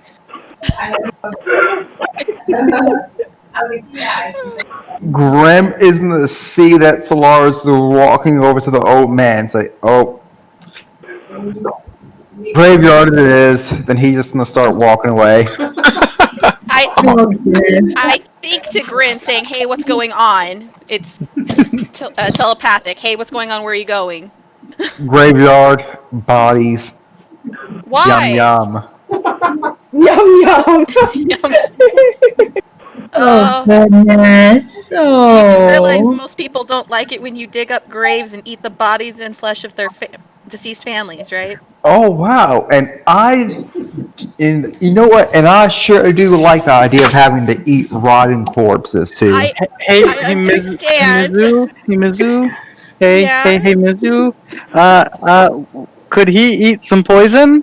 Because I have some of that. You do? Can you actually eat the poison and be fine, or does it have to be specifically sickness? Like, is it actually like just a shot of poison will handle it? Specifically poison or disease. Oh yeah, that makes things a lot easier. Yeah. Do you have that, honey? I mean, I have a spell I can use, but it comes in a gas form. I don't know if you can inhale it. What if you put the gas in water? Then the water becomes poison.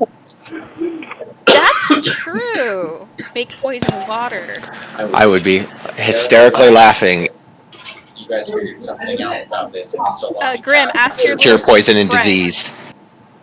But okay, I'm gonna ask the cooker. But okay, I know it didn't work when I tried using my magic to poison myself. What if I just had someone poison some water and I drank it? Would that work for you? You know, the poison is still poison, so you will definitely rejuvenate me a little bit.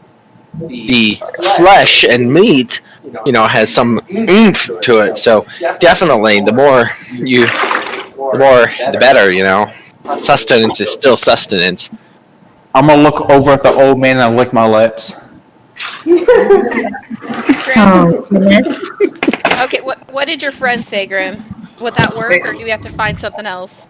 It said it would work for a small bit. Okay, why don't we just go Well, hunting. it's a cantrip, Then so I Hani- can do it forever. Just keep drinking the water. But I almost think to myself, but eating that old man does sound really good right now, though. We really shouldn't you should not eat the old creepy man, okay? So what I think we should do is there's a forest right out there. We should go hunting, see if we can find anything, and then Hani can poison that meat, and then you can eat that. How does that sound? Okay, that works. If we get some, if we end up with some very strange pictures showing up in our Discord over this, I will not be surprised. Discord, Hey, Solaris, let's go hunting. But don't worry about the old man. Just apologize to him and make sure he's okay. I came back as soon as the old man saw him lick his lips. It was pretty much over. Okay. So hold on.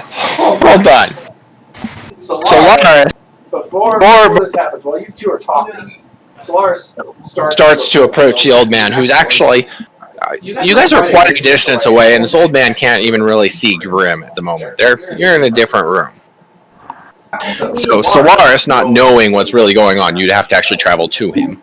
But during this time, I would assume Solaris would be either going to see the old man, or he stayed to listen to what your guys' conversation is.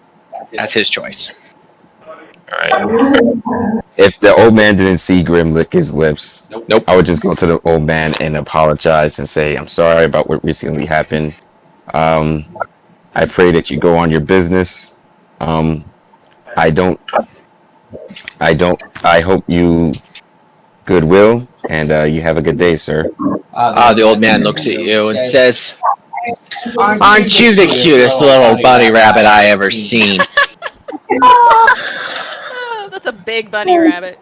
Well, Solaris thank for a you. second caught a minute of that anime line that gets the angry sign on that person's head. I was like, no, thank you so much for the compliment. And then turns his head and just walks off and just goes to Mitsuru and the others. That's it. One of the other guys before you reach or leave the room says, "Hey, you know that old man's crazy, right?" He literally doesn't know 5 minutes from the next 5 minutes. He is just bonkers. I tell him to respect your elders. Respect. But I tell you, count to 10 and go back and try to talk to him again. He won't even remember that you talked to him. Come on, try it. That's usually what happens with old people. That doesn't mean you should disrespect them like that, sir. I'm not disrespecting. You may be old one day. You may be old one day. We'll see if I live that long. At this rate, I may not live to see 3 days from now. So, there's your forewarning. Just trying to be pleasant and give you what you need. Thank you so much, by the way. Well, why do you think you won't be able to live 3 days from now? Oh, you know, the war coming up and the famine. I've been hearing too much about that. I hope that it ceases and we are able to prosper once again. Oh, absolutely. You have a good day. Oh, he reaches his arms out wide with his palms open and facing towards you and says, "Praise the Golden Trinity."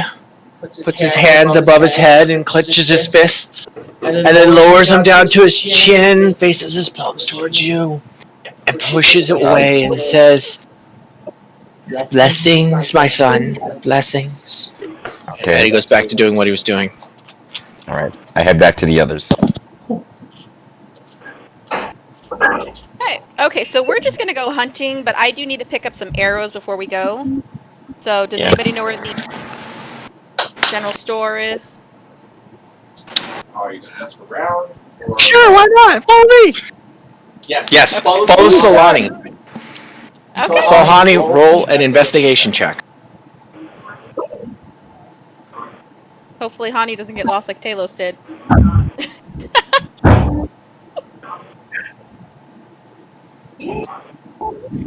Investigation 10. Lost the shit. So Hani knows exactly what she's talking about. She starts walking north from where you guys are. You're like, town's that way, but okay. You continue following her as she goes into the forest, deep into this forest. I mean, you guys probably walk a good 30 minutes, and she starts going, look at all these sticks! If she's not leading into town, I'm not going to follow her. With sighs, like a very deep, heartfelt sigh. I did not follow her for half an hour. There's no way. She was going to show you how she got her arrows. That was... Solani's never really been in town. Ever. No. And we're kind of near where I come from, so this could be very well near where I get my arrows. I asked for a shop. She wasn't heading towards... If she was heading towards the woods, I would not have followed her. Well, that's what you get for following a weasel. She wasn't a weasel at the time. She was her gnome self. This time. Alright, Rangor. Haven't heard much out of you. What are you doing? Did you follow them back to the church, or did you stay out in the wild and go hunting? Wade and I were still talking, so I'm still following him. Oh, so you're next to them. Did you continue following Sahalani into the forest to go fetch these arrows, which is where you would have got them as well? Yeah, basically. Okay. I don't know why they didn't follow us. This is a perfect place to get arrows. They're too young. Look at all the sticks. Look at them all. I just go away from them and start hunting on my own because they're just... Alright, Mitsu, since you're alone now, and you start walking back towards town, go ahead and roll an investigation check to see if you can find anything. Nice. Alright, that's much better. I just want to throw it out there that I have a 2 in my investigation, so probably wasn't the best idea. It's okay. I'm following Mizu, by the way, because I need to. Okay. So, Mitsu, you start looking around town, you brush them off, obviously, you're like, I don't know where they're going. I'm done with this team already. Just done with this team. And you start walking in the opposite direction back towards the tavern. You stop and you bump into a couple people since Wisp won't talk to him anyways. And, ask around. Most of them say, look, we don't have... Talk. I would functionally talk, and it's supposed to function.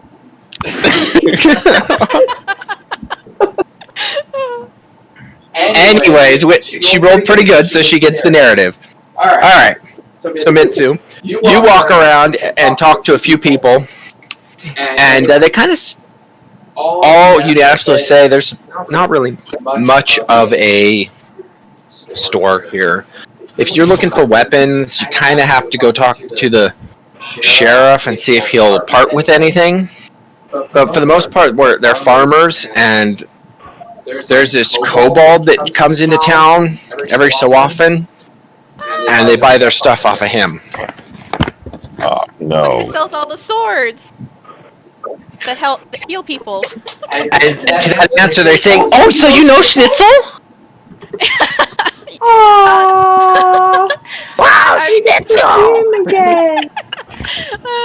I do remember a kobold named Schnitzel. Yeah. Well, we haven't seen him for a month or two now. It's been definitely a full moon or two. So I couldn't tell you the last time I saw him. I mean, kobolds don't live long, let's be honest. Well, see, but technically in our timeline, we'll see him in a month or so. So technically he's still alive. We know he is. We just don't know where. Or who knows, this could actually be his ancestor. Maybe. Either Ryan or Schnitzel's. Once one is gone, and next one will take his place. Except this, yeah. Anyways, so we talked to the ship, and I actually turned to Wisp. I'm like, "Hey, what happened to the little boy Ethan? He was supposed to be with us. I didn't see him back there." Yeah. You're actually at the tavern, or near the tavern, and speaking of that, that's a good time to pause. During the time that you're walking towards the tavern, Ethan's already been in the tavern talking to the barkeep. What specifically are you asking for, Ethan? I'm asking for mead. Yeah, straight up ask for mead. How much mead? Just a cupful or something? The bartender looks at you and he pulls out this small child. I'm not really sure. How have you ever had this stuff before? Oh, it's for me, Mr. Bartender. This is for one of my companions.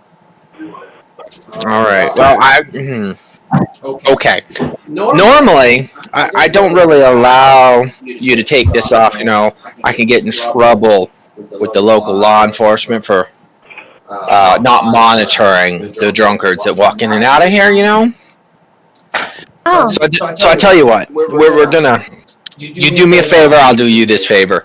I will give you a nice cup of this mead if you buy a second one and drink it in front of me. I'm not sure I'm supposed to drink mead, Mr. Bartender. Didn't you say you'll get in trouble if it happens? No. I only get in trouble if a drunk person does something stupid when I'm not paying attention to them. And they came from my bar. A child, as long as they can come up to the bar and pay me money, is allowed legally to buy alcohol here. My favorite Oh. Then if that's the case, can I just buy some mead off of you? Or why did you want me to drink some mead? Oh, dear child, I just need to make sure that you're not going to just slip out of my bar and irresponsibly drink it. I just need to make sure that, I can trust you with this alcohol. Oh, I'm not Drop gonna the drink G word on him. with Mr. Bartender, I promise. This isn't for me. I'm Drop the getting this G word on him. again. There we go. Go ahead and roll a persuasion check. Should this be at an advantage since he thinks highly of Grim now? I rolled an 18. It doesn't matter. The bartender's like, all right, small boy, but I don't know this Grim person. Maybe you could bring them here and I can supervise them drinking this. I don't mind you paying and all. It's just a matter of I kind of need to protect myself by watching them. Do you know what I mean? Ethan's gonna tilt his head and said, just this morning we were talking to Mr. Grimm and Mr. Solaris. You said their names. I think You're talking about the bodyguard I hired last night. Yeah, I'm not gonna give him any alcohol. Oh no. After what he tried to pull this morning, and the fact that he fell asleep on the job last night, he has to come in here and ask for it himself. He needs to apologize to me. I am sorry. Not even if I pay you? Well, okay. How about I'll give you a small pint of this rum for 2 gold. How's that sound? That covers the cost of the cup that I have to give it to you in, and I'll have to buy a new cup, Feels like it's much more expensive than it should be, so can I do an investigation to find out if that's true? Would that be insight? Or is it insight? Yeah. This depends on how you want to go about doing this. You can investigate by asking other people what the normal price is. You can do an insight to see if you think he's lying. Oh. What exactly, how are you trying to get the information? It's not like he has the prices posted anywhere. It's true. Okay, then never mind. I am not gonna spend 2 gold. Ethan's not gonna spend 2 gold. Ethan kind of just like, I don't have that kind of money, Mr. Bartender. But alright, never mind then. Alright, poor son. Son, if you do decide to either bring Grim in here or whoever you're buying this drink for in here, or you follow my suggestion and you drink a pint in front of me, I will reduce the cost to 30 silver.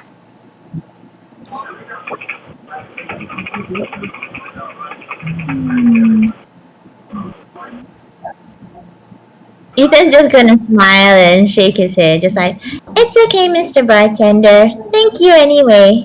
And Oh, you're welcome, my son. Bye. And that's one child thwarted of the alcohol problem. Okay. Yep. You got to stay close to that. We got to stay close to that kid. Oh my goodness. Yeah. Anyway, I'm gonna go back to the has been put back on the list. What? So am I walking by as Ethan comes out now? Absolutely. Hey, Ethan, we were just wondering where you were. What were you doing in there again? I'm trying to get some poison or disease or sickness for Mr. Grimm. But the guy doesn't want to sell me any meat. So I'm gonna think of something else. Oh, actually, Ethan, we already have a plan. We're actually gonna go hunting some animals and then poison that for Grimm. So Alright. I gotta go find some arrows. So You finding some poisoned animals. sorry, what was that? What's the likelihood of you finding poisoned animals? We have a pretty good chance of finding animals, and then our little friend Honey, you know, the cute little... Actually, I think you saw her as a weasel. So she's a cute little gnome that likes to transform. She uses magic to kind of transform into different animals. She can actually poison the meat for us.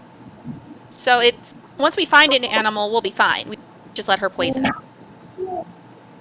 Okay, if Mr. Grimm is okay with that. Oh, yeah, But Ethan all went out. Oh, yeah? But either way, I think I'm going to go back to the church. Just because. You don't want to come with us?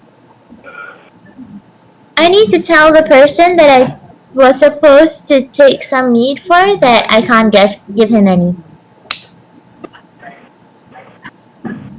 Why were you going to get that guy meat? That was to get help Graham with the poison? Yes, and also he said he'll do me a favor if I do. Okay, you stay here. Let me go in the bar and see if I can get a bottle of meat, okay? Okay. Does this bar have windows? No. There might be. Yeah, on the upper floor there might be a few windows, but there's nothing on the lower floor. Because there are rooms upstairs. We'll walk inside then. Okay, so just stay here with Wisp. I'll be right back. So I walk into the bar and I go up to the barkeep. Hey, can I get You a and bottle Grim of both meat? walk in? Is that what I'm hearing? Nope, just me. I told everyone else to wait outside. I didn't know if Grim... I thought it was just Wisp and me. Did Grim come with us? Yeah. Okay. Apparently he was following behind you at a distance. No. Okay, at a distance. And in my head, I'm like, Grim, hold on, back up, because we don't know the situation. Let me take care of it. I walk up and hey, can I get a bottle of mead to go? The bartender goes, "Oh, hey, pretty lady, you're the one that stayed upstairs last night, aren't you? Yes, I am. You never paid your tab!" How much was it? It was, let me pull up my book here, that was about 30 silver for the night. That was the deluxe room, of course. And thank you for coming back. I was just about to send the sheriff to go looking for you. You know what? And for you, how much meat do you want? Pint? Quart? Liter? Just a bottle. A pint would be fine. Pint. Okay, let me see if I have any of those left. Okay. Alright, he looks down underneath the bar and starts rummaging. He pulls out this very small bottle. He goes, I think that's about a pint left. He puts it on the table. Because there's been a little bit taken off the top. How about 15 silver for that? So well, 30, 45, 45 silver, and a kiss on the cheek at least, because such an awesome bartender didn't call the sheriff on you. So I don't want to kiss you, but I'll give you the 45. Do you want an extra 10 silver? 46 if you'd kiss me. Oh, you want to offer 10 silver? Oh, yeah. I'll do Take an 10 extra 10 silver. silver to not kiss you. Fine. Okay. So 55 silver. All right. He's over there happily counting his money and throwing it in a bag. What about Grim? What, Grim? Grim hear this? It through her head, yes. Okay. So Mitsu makes her way back out of the tavern and up to Grim, and Ethan says, Okay, so here's the bottle of mead. We can go give that to the guy you wanted to promise. Okay, Ethan? Thank you, Miss Mizzou. And he takes Not a it. problem. Quiet, bottle of mead. Ethan grabs the bottle. Yeah, right. Holds it above her head. Looks at the sun and says, "Hi." Grim is going to take a step inside. Grim is going to walk inside the bar now. Uh-oh. Grim, what are you doing? I'm thinking this. Nothing bad. I just need a power up. Oh, no. What do you mean by power up? He walks into the bar. Bartender says, "Hey, I thought I asked you to get out of here earlier today. What are you doing back so soon?" Oh, nothing that important. I was just coming here to get my pay. You didn't pay me this morning. Like hell I didn't. With all that breakfast and everything else that was going on, we already settled up. I paid for that breakfast. And I paid you 30 silver before you paid me for that breakfast. And the first breakfast was on me. That's only the one you bought for the little boy did you pay for. Oh, that's right. My bad. It's like this bar is looking pretty good today. That's right. Except for cheap skates like you who want to come in here. Roll a perception check, by the way. Perception? Okay.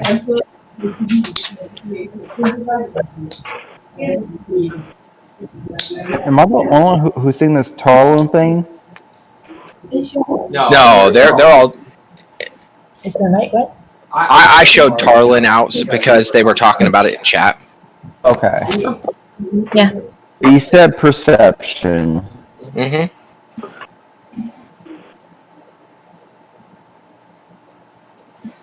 Grim is not going to take the bait. Perception. You pick up a waft of smells. Alcoholics everywhere.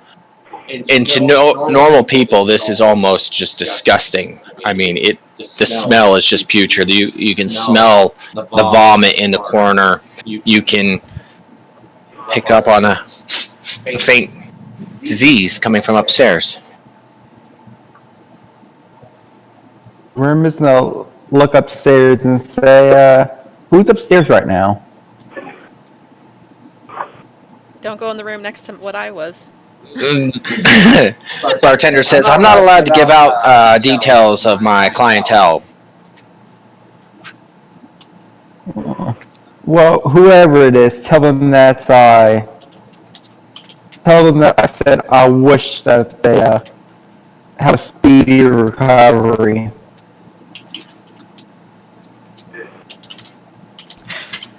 And the bartender says, "Well, what do you mean, my son? As far as I know, there's nobody sick upstairs." I'd check if I were you.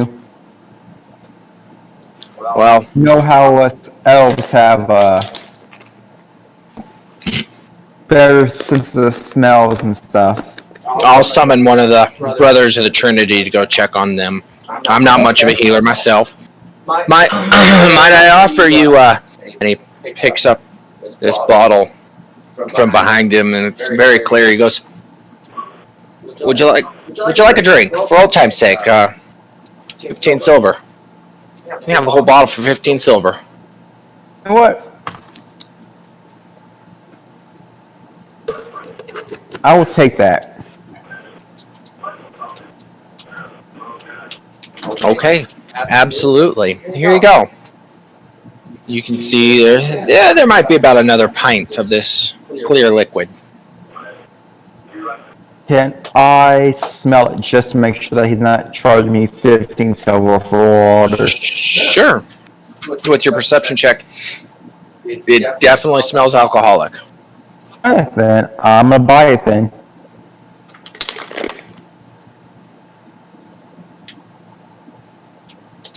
Okay, sounds great. Is there anything else I can help you with? No, that'll be all. I'll seeing you around.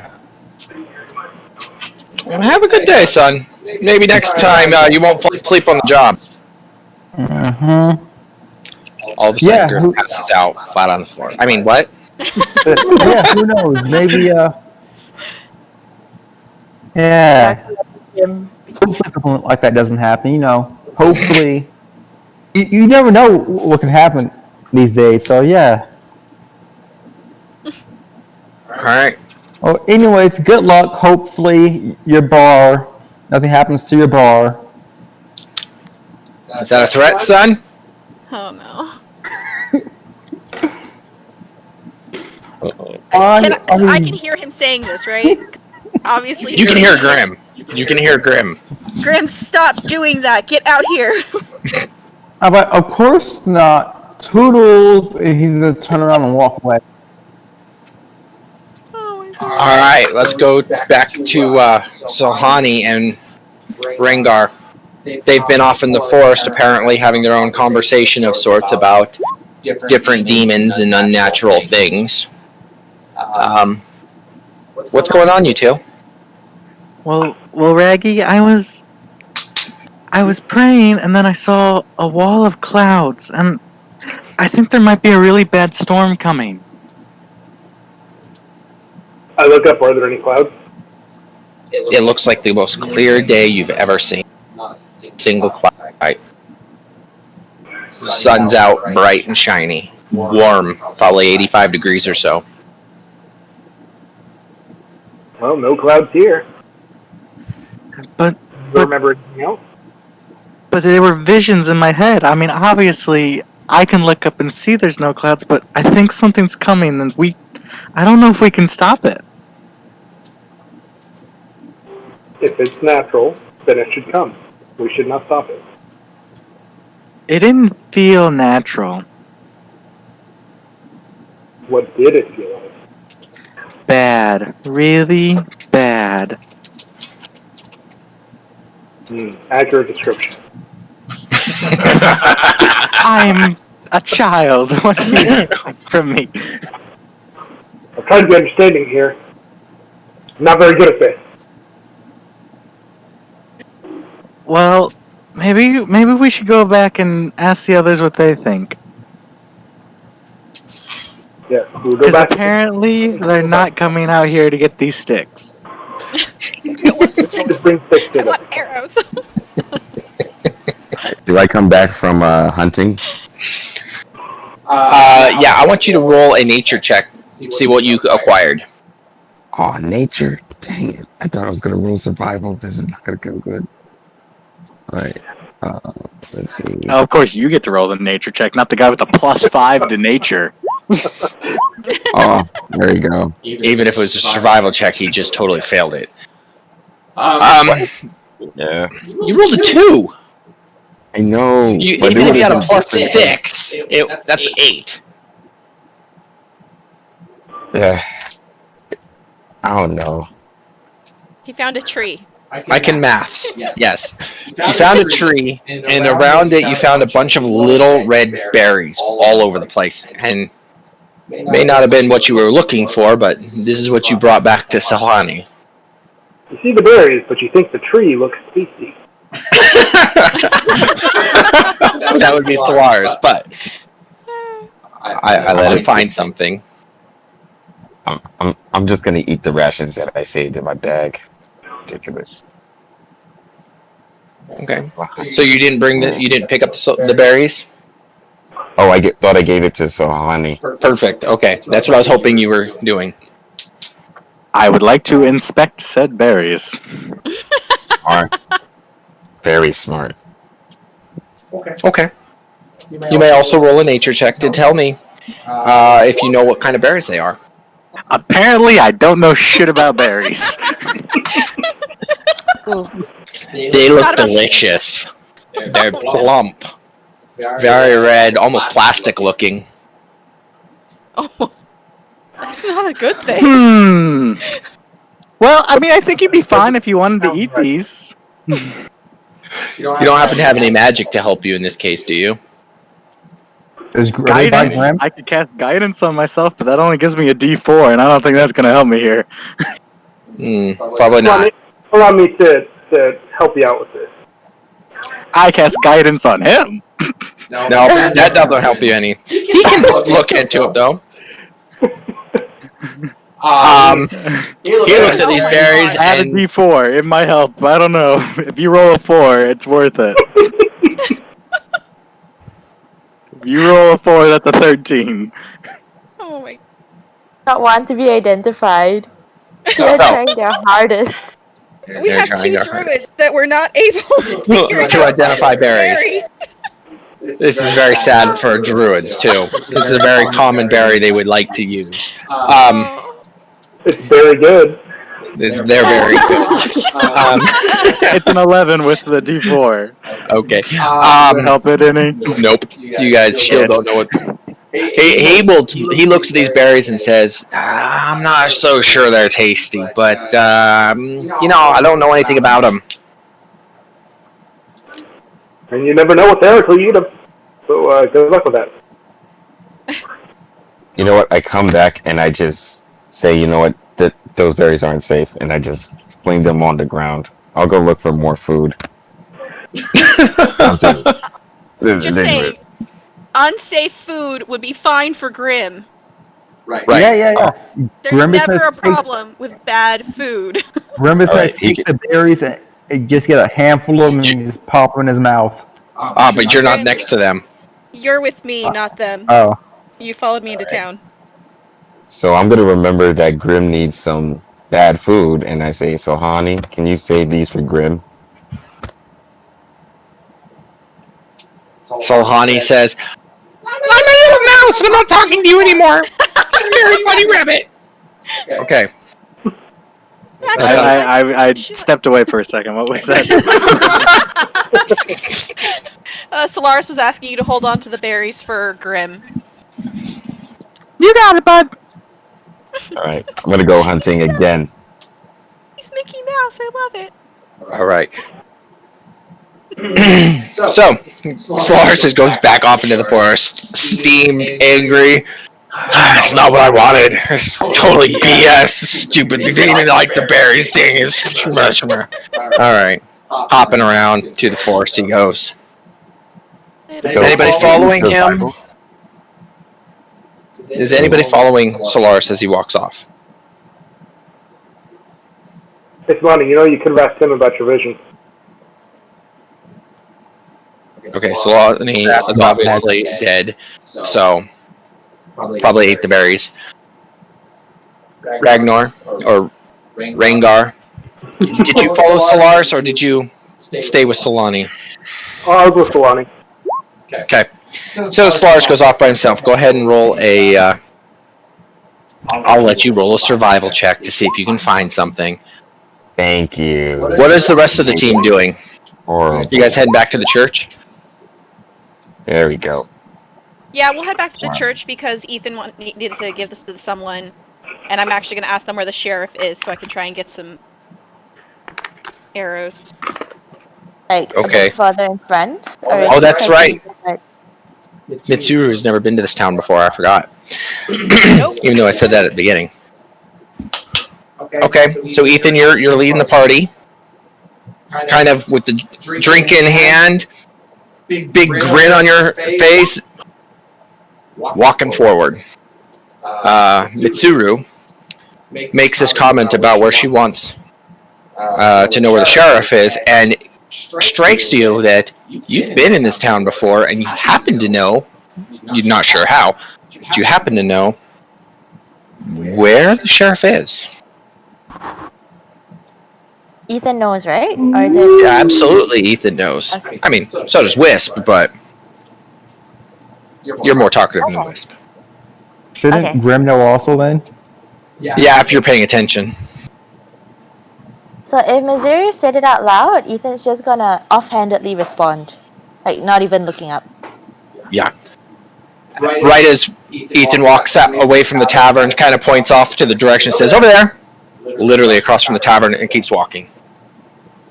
Hey, Ethan, hold up. Let me just stop in here and I'll go with you. Then we can all go out to the woods because you are coming with us, right? Ethan at this point is gonna turn to Grim because Grim is the person that actually invited him. Yeah, of course he's coming. Okay. So yeah, let me just go in here, get some arrows, and then we'll go with you. I can just go off first. It should take around like maybe 5 minutes. I don't trust.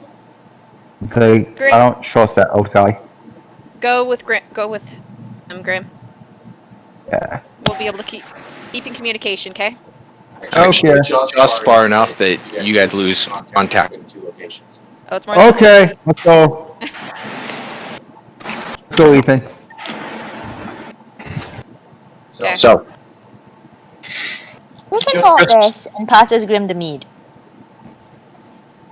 Okay. Nice. So since Mitsuru's already at the place, you walk inside. You see what? Oh, your Wisp is with her?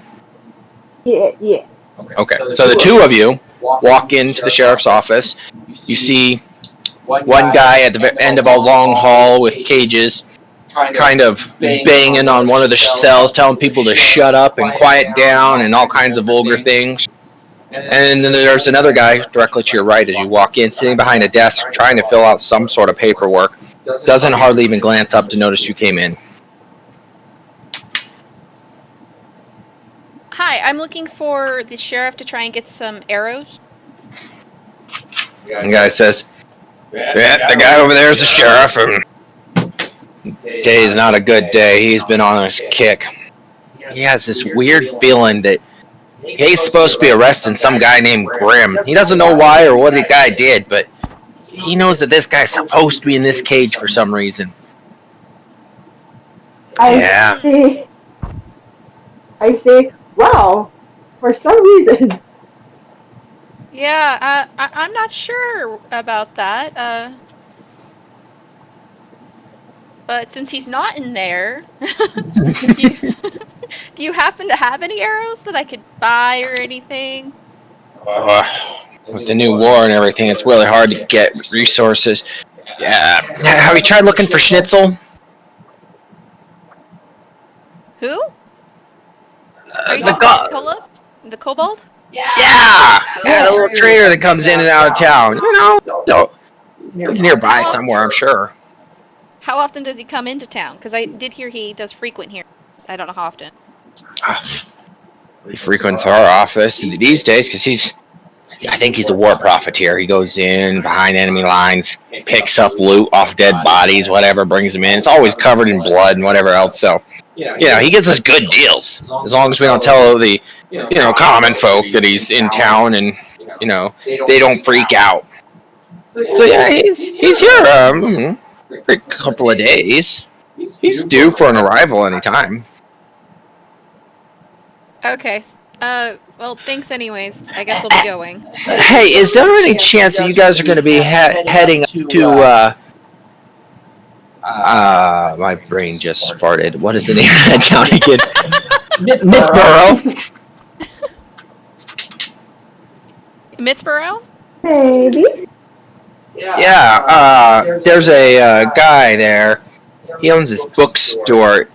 He has connections, I don't know how he gets them. But the Shady Maiden, he's the owner of the Shady Maiden. And if you end up going over there, can you tell him that, I need to talk to him. He knows what to do when anybody requests that for me. My name is Dunin. And this small dwarf jumps out of his seat and walks over to shake your hand. Hi, nice to meet you. He goes back and he sits down and he says, that's an awfully attractive dwarf you're with there. Why are you wearing male clothes? Yeah. So Whis like shyly wave. Well, maybe I'm wrong. Alright. Been a while since I've been in the dwarven mines for a while, so, you know, maybe you guys do things differently there now. Whis just grins, like as wide as. Okay. And then I'm gonna wait till he looks the other way. Mm-hmm. Which isn't long. He kind of goes back. Go ahead. And then I kind of like lean up and did he see her? Yeah, I think he was talking about you. So I don't say anything more, but I'm just like grinning and beaming. Okay. So, okay, Wisp, let's go. Alright. So we didn't get any stuff, right? Unfortunately. Yeah, nothing. Mitsuru didn't even ask where to meet this schnitzel person, just that he should be showing up. Yeah, but we've met him. We know that he travels. Does he remember you? We met him in a couple months. He won't remember us. We have not officially met him in this timeline. Whether or not he remembers us shouldn't make a difference because he's just got a cart and he just goes around selling. He won't need to remember. If you can find him. To sell us. Alright. So now with Grim and Ethan are getting to the Church of the Golden Trinity. What is your guys' plan of attack here? Ethan's gonna tell Grim to stay outside, and I'm just gonna go in and talk to some people first, okay? Grim is gonna nod at Ethan and say, that's not gonna happen. Oh no. But don't worry, I'm not gonna do anything bad. Yeah. Ethan has missed out everything that happened previously, so Ethan has no idea that there were conflicts inside this church, by the way. That's right. Yeah, Ethan has, and from what, yeah, I think we're gonna go in there, no problem. Grim isn't falling for the provoking thing. Okay. So you guys both start heading in? Ethan's gonna ask Grim again to wait outside because meat isn't allowed inside.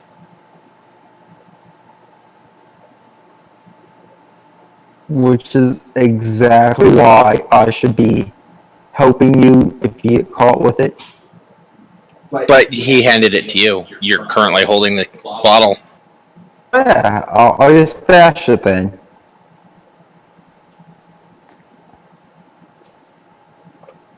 Are you gonna... By stash it, do you mean you're gonna put it inside your backpack, or you're gonna hide it somewhere in front of the door before you go in, or? I'm gonna hide it. I'm gonna try and find somewhere outside to hide it. Go ahead and roll an investigation check. Let's see if we can find a place that you feel is a nice place. Yeah. Please roll low. I mean, what?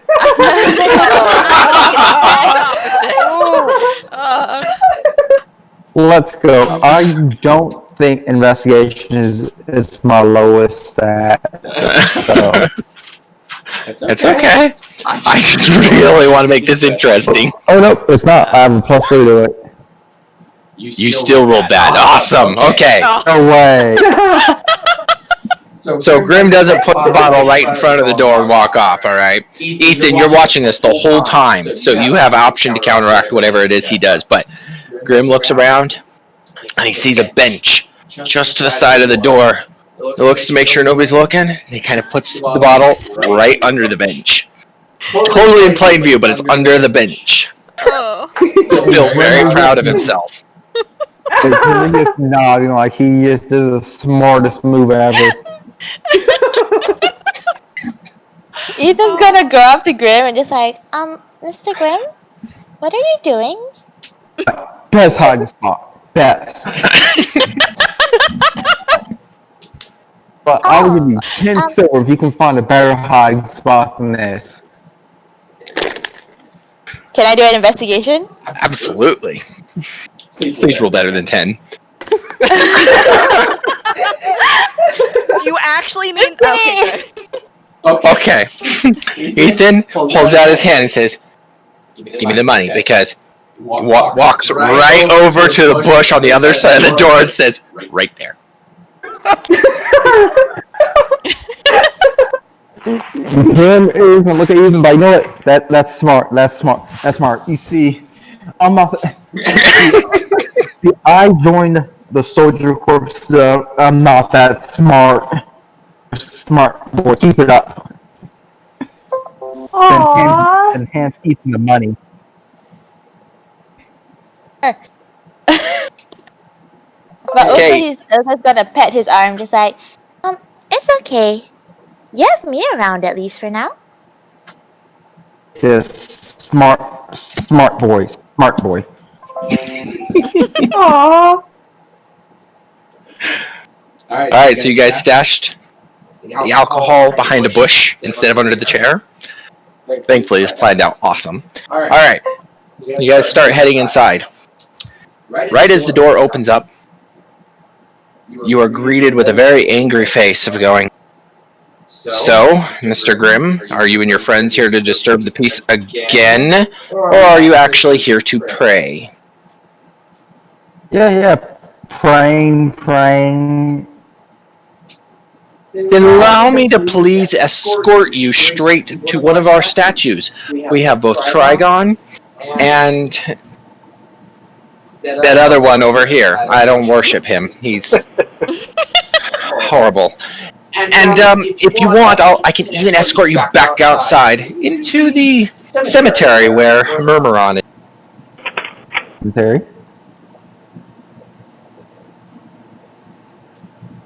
Did this guy just say that Tarlin was bad? I know I'm not there, but hold the fuck on. He is obviously a worshipper of Trigon.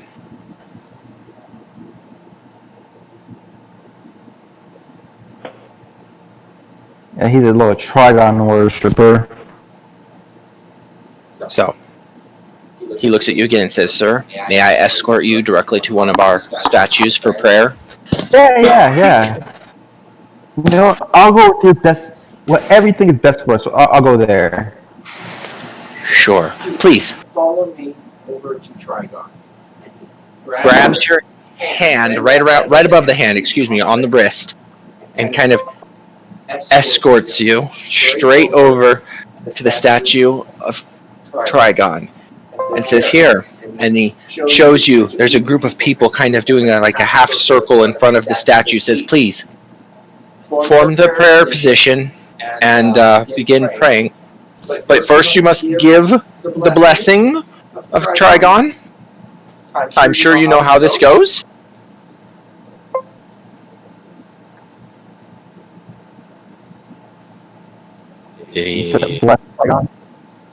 Yes. Please perform the blessing of Trigon.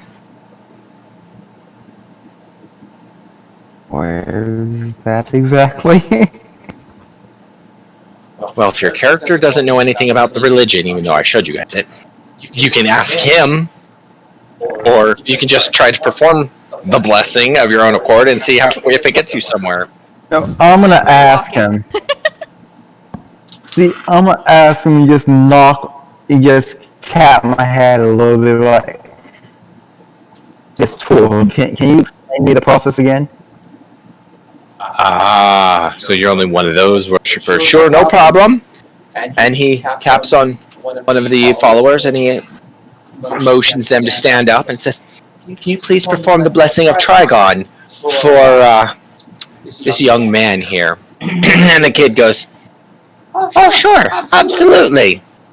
And he looks at you and he gets kind of right up in your face and you feel a pull on your shirt. And he holds up his hand in front of you and he shows you one of your buttons is now in his hand. And he runs off. And then he starts shouting. As soon as he gets to the other side of the room with your jaw dropped open of what just happened, he goes, "May Trigon protect us!" as he continues running out the building. I'm gonna look over like, am I supposed to chase him or Well, my son, that is how you gain the blessing of Trigon. Trigon, he's the trickster, you see. And so we most commonly support and worship our God through the acts of trickery, deceit. Are you very good at pulling pranks? Oh, pranks you say? I can get behind this. Oh no. Okay, see, over there is Tarlin Skidatu. Oh And you no. get the biggest blessing of Trigon if you can deface Tarlin and If get we walk away through the with door, it. you're fucked, bud. Just don't walk through the door. You're in the woods. Stop it. We said we were walking back. We could show up at any minute. Okay. So what you get? You And the get way some, Ethan is watching everything. a stuff and sleight of hand then? We have an Ethan that is like a blank slate. We don't need. You're very quickly corrupting him once more. Ethan is fine. Let's just hope that my rolls are good now. If you're going to deface this, it's a stealth check plus a performance check to how well you defaced it. Okay. And what are you going to do specifically? Are you going to rub chalk on it? Are you going to try to break something off? What exactly are you going to try to do? I'm just gonna try and rip something off. It is a statue, so I mean. I know what I can do. What are you know doing? exactly what I can do. So I'm gonna go stealth. Remember, it's practical joke. Not harm. No harm, no intentional harm. So I'm gonna get some chalk, okay? Ethan might have some. I'm gonna look Ethan over. has chalk. I'm gonna look at Ethan. Ethan say, "Do you have any chalk I can use?" Yes, I do. What are you going to be using it for, Mr. Grimm? I'm just gonna get this nice blessing. Oh, You know, interesting. it's nice to get blessings from the gods sometimes. Right. Okay. And I passed him the pink chalk. Okay. Oh no. Solars, by the way, at this time you are slowly crawling up behind Solhani and Rangor, who are standing in front of the church with the doors open going, "Oh no, it's Grim." And you're just holding this. You have this dead deer over your shoulders, and you just kind of walk up and wondering, why are they looking like that? Like they saw that ghost. Why is my world so horrible now? Because you're trying to cause chaos. I tried to be peaceful, no good rolls. I tried to do something nice, no good rolls. I look to Sohani and say, "What is happening?" Well, someone's about to get fucked up.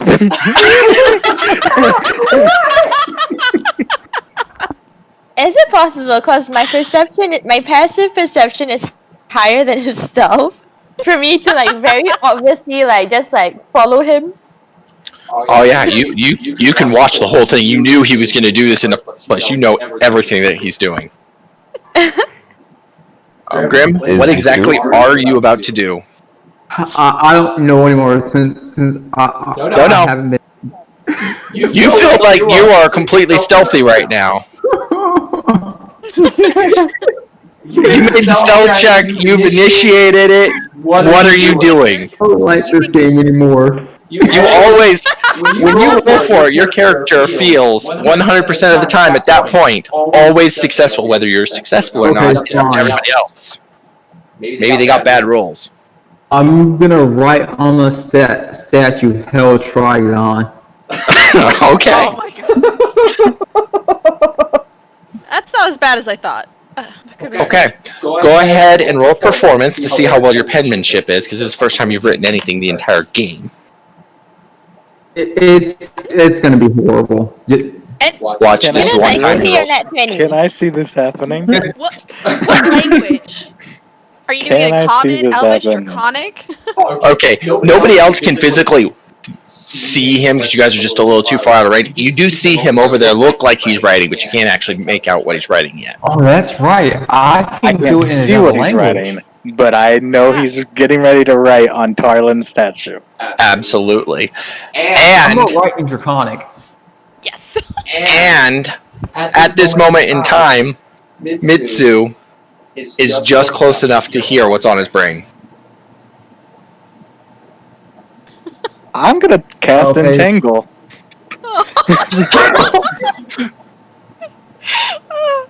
Graham, what are you writing on? Grim, what is your performance roll? Just give me a second. I had to refresh my Discord because it just decided to crash. Uh-oh. Ah. Damn. Even Roll20 doesn't think what I'm doing is a good idea. I get it. While we're waiting on this, I'm going to take 2 seconds for myself Here as comes well. my horrible roll right here. Who knows? Maybe you'll get a good roll. Better not. I have a +4 in stealth and a -2 in performance. You never know. Oh no. Oh, Wow. In a way, that's its It's a own doctor natural signature. how bad is it? 1. Really? Yeah. Of course. You rolled a 3, got a 1. Nice. So, it's a doctor signature. They're supposed to look crappy, and it's It's draconic. already in Draconic, so. Don't have to read it anyway. I feel like that's so bad Draconic that it's in common. Is it like an undercommon, like under draconic thing? Okay, so what happened really is Grim was trying really hard to write this sentence in Draconic. But what he didn't realize is the Draconic letters that he supposed to do. Plus, he's kind of smearing it because he's never written in chalk before, and he's not watching what his hand is doing and whatever else. Actually spells out the name Selhani. What? If I heard so Alani was here, it's okay. Entangle will turn into fairy fire real quick. Oh.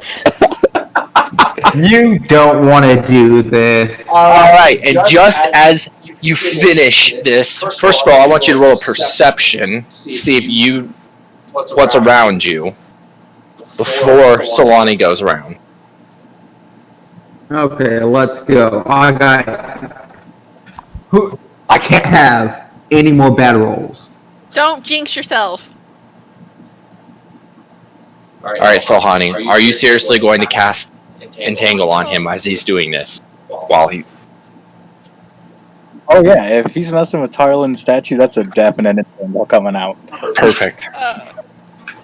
It's a concentration spell. Yeah, A little let's go. dramatic. Yeah, let's go. Oh, no. that's not the roll I wanted, but either way, it's fine because, a D20 is a D20. Nat 1, man. You see nothing. You believe that you're so concentrated on your work, you have no idea that there are your entire party standing behind you, watching you defaced this statue. Was he supposed to roll perception or performance? Because he It rolled was supposed to be performance, perception, but it doesn't matter. He rolled a d20 and got a nat 1. Oh, God. So it doesn't matter what his plus is. He got a 2. Right. Yeah. It was a Oh, nat you're one right. It because is a nat 1, brings yeah. down to 0, then to -1. I'm bad at math. It's cool. Grimm's perception is so bad, in fact, he honestly is like sending signals to Mitsuru of confidence on, look how good I'm doing. This is so awesome. Nobody sees me. I'm going to get away with this. Right as Mitsuru starts walking up and watches Sohani raise her hands into the air, green lights start coming, and then tangle or vines just reach up from the ground and start wrapping themselves around Grimm. Grimm, you are able to make a spell DC, a strength check, if you want to avoid this. Okay. Saving throw, strength. Saving throw? I even asked you. It's a strength saving throw. You got this. I don't know. Whether he roll it, he screws up. He's been having such. Thank you for failing. You deserve this, is what I meant to say. Can I roll for stealth to make sure that I'm not, just in case if police roll by, I don't get caught with these guys? It is a 20-foot square around him, so anyone else within 20 feet. Lars messed up. You captured Ethan too. Lars, at this point in time, you're standing about 15 feet behind Sohani with a giant deer. I mean, we're talking like this is probably like a 250-pound deer thrown over your shoulders, thinking you did such a great job bringing food in, watching as Solani is casting something into the church. Common theme, everybody thinks they're doing such a great job. I was He has just done trying nothing to at eat. all. Wisp, you also have no idea what's going on. Nobody's relayed anything to you. You just see your party member standing there, and all of a sudden, Solahani casts the spell into the church. Oh, darn. So I actually know what he's doing because he's like In your head. that he's defacing. Ugh. Okay. Ready? You ready? Okay. Ready for what? You both are stuck. You ain't going nowhere. Grim, So I was talking to someone for a second. Grim, you actually have gained 1d4, one-time use, for the rest of this game. 1d4 to any of your rolls, checks, whatever. Oh, thank you. For properly acquiring the blessing, he has granted you this ability. Thank you. It's almost worth it. Oh. Next time it might be better if you become a true follower. You'd still be stuck in my mind.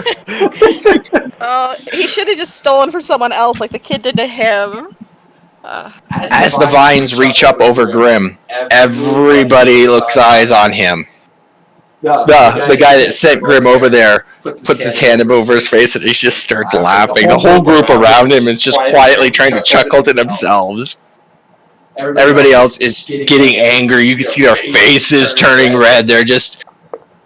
What are you guys gonna do? Clean it now! With your tongue! Clean it!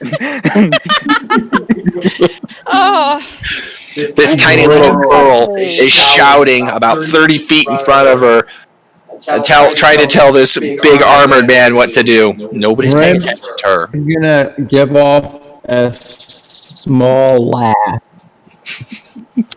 Gosh. I left you for 2 minutes. What happened? You somehow pissed off Hani. Finally, yes.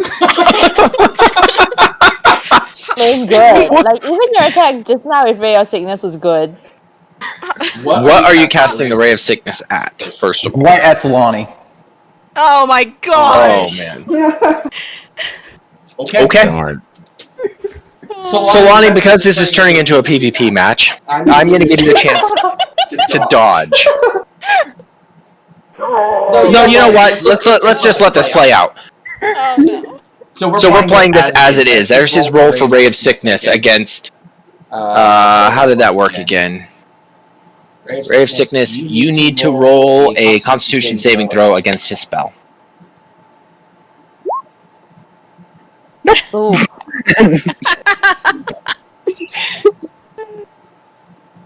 The one roll he actually did well on. So you still take his 2d8 damage, but you avoid the poison.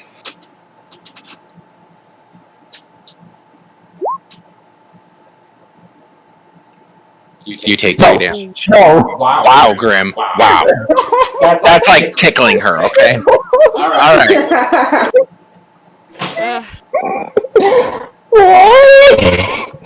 Not to mention, if this druid doesn't have some form of cure poison and disease spell, I'd be highly surprised, because that's what druids do best. Well, And just so Honey roll for her concentration because we're stuck, right? And the entangle is a concentration spell. She got hit. I was actually going to get to that, but you are absolutely right, Honey. Please roll a d20 for I got it. save. Good. Because he tickled her, she doesn't lose her concentration.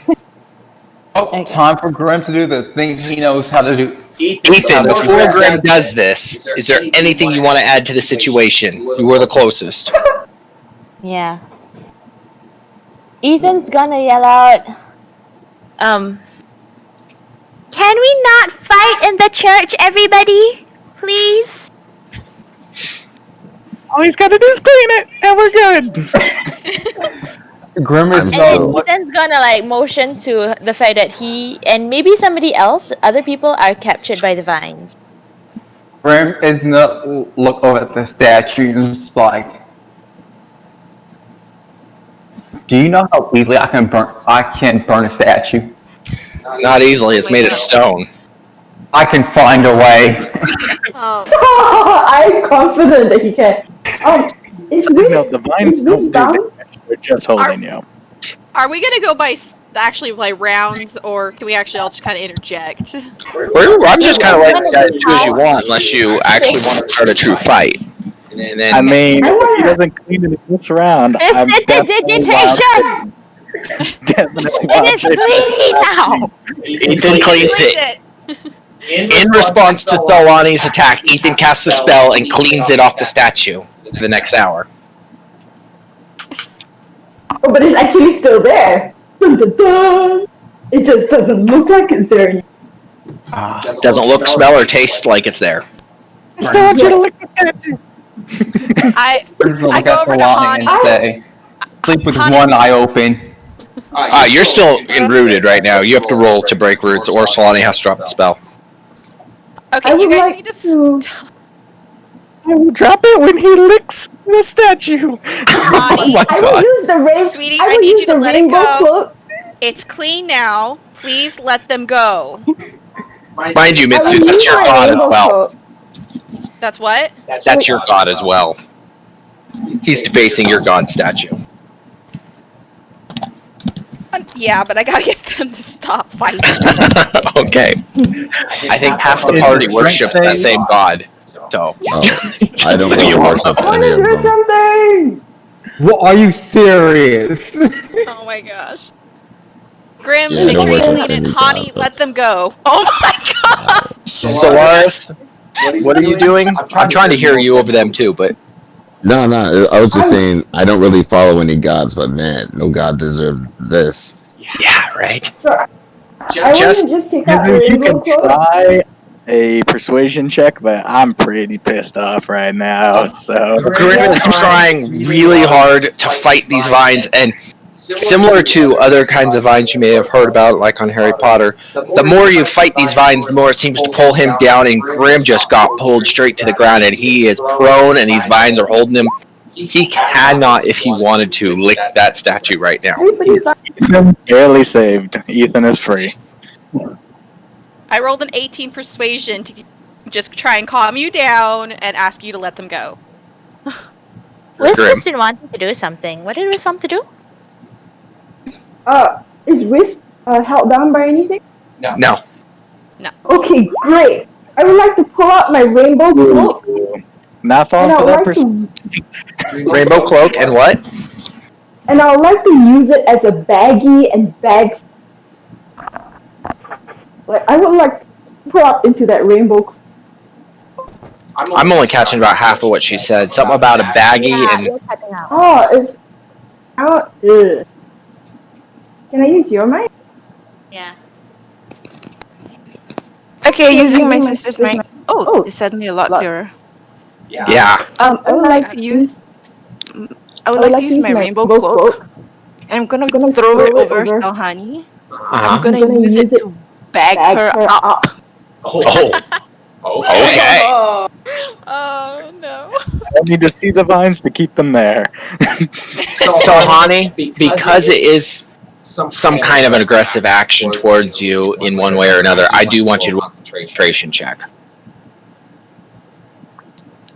When Grim breaks free, Solani better run. Oh my gosh. Oh no. You tried to poison her. I think the things. The vines, as Wisp drops this cloak over Solhani, who's mesmerized instantly by the very vibrant colors, the vines drop and wither away, and then suddenly just disappear. Grim, heated like normal, climbs to his feet. Grim is gonna take a few feet. Grim is gonna just turn around and walk away.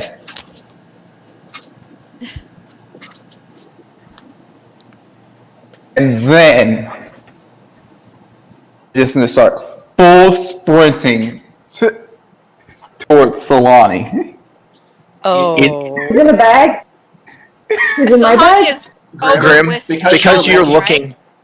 Yeah. Solani can't see nothing anymore. Yeah. So Loris tells Wisp to run with Sahani, and that's it.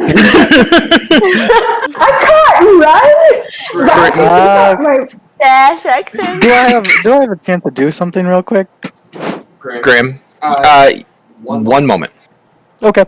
Grim, you and Ethan, because you're looking towards the rest of the group, behind them, you happen to see a kobold pulling a cart slowly.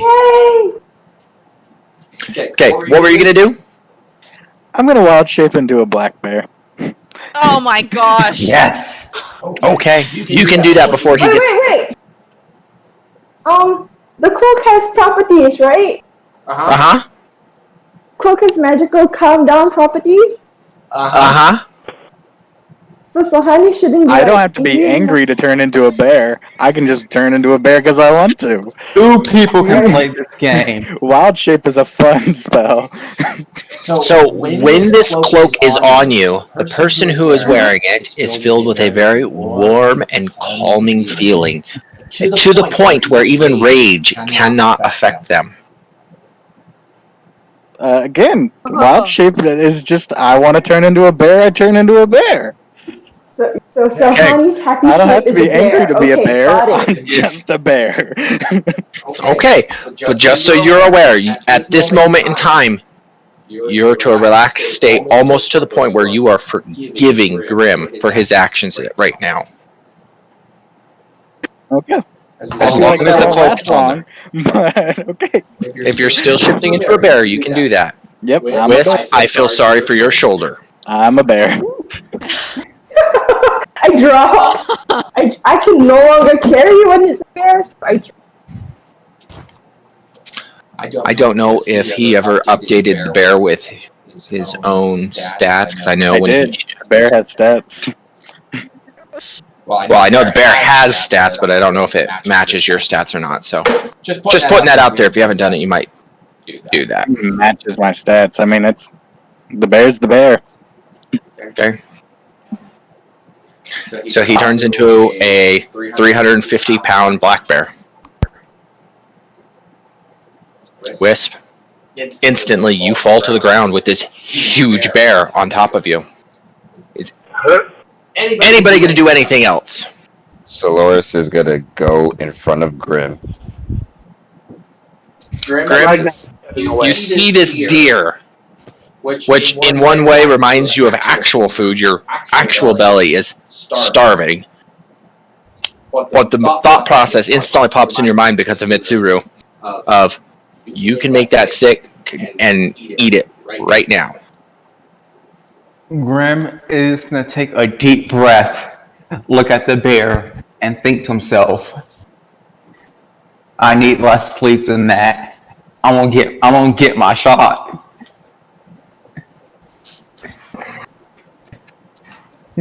All right. So So what do you do? Look at the deer. I'm actually I don't have any spell slots enough to do raise sickness. You still have your poison blade. Oh, that's right. And And you've had charge counters built up for since you got the thing. I'm gonna take my rapier out and with just with a small little smack my hand, I'm gonna cover it in poison before stabbing it into the deer. So you guys watch as his rapier just starts dripping with this green goop. And he goes and tries to thrust it in the deer. Because it is on Solaris' shoulders, I do want you to roll. Well, Solaris. With his roll sucking, let's hope that Solaris does not get stabbed, but you can try. Yeah, he can try. That the bear literally doubled my HP. I believe that.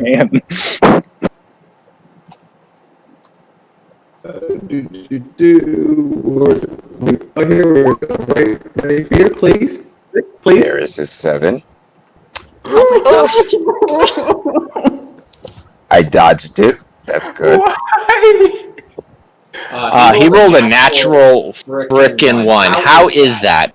I don't know. Stop rolling. I think you're done for the night. I grab Grim. I'm just gonna refresh my page and hopefully that makes it better. Okay. So Solaris, I'm gonna say that you are. I mean, we know you. So you step out of the way of this imbecile's attack. But Rangar, excuse me. I want you to roll a dexterity check to see if you avoid it. Oh no. Oh god. What have you done to me? You're the quietest one here, man. Something's got to happen to you eventually. I just tried to watch you guys do the stuff that you're doing and hopefully not get hurt. Nope. Nope. Grim's got to pull you in. Grim will pull you in eventually. He has attempted to hit everybody here. I don't think he's tried to hit me. I have not, no. Yeah. He has killed a person, so. So go ahead and roll a dex save. If you can roll better than a 12 on dex, which you're a hunter, it should be pretty easy. I'll let you avoid his strike. Say that. Okay. Look at that! He just barely avoided. I have good faith in my attack now. Dolores grabs Grim. Go ahead. Solaris grabbed Grim. Are you going to put the deer on the ground? What's going on?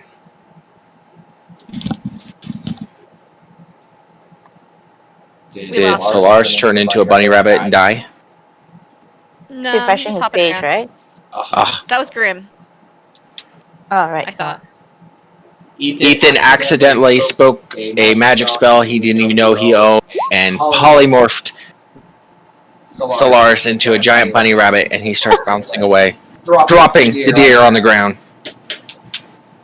Grim is gonna look over at the deer and say, I'm a lot hungrier than I thought. And then they're just gonna stab his rapier into the deer. Alright.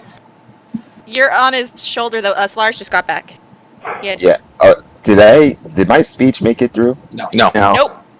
Oh man, because I was like, I just grabbed him and just said, the world's going to end in a year. We got this deer so you can eat it.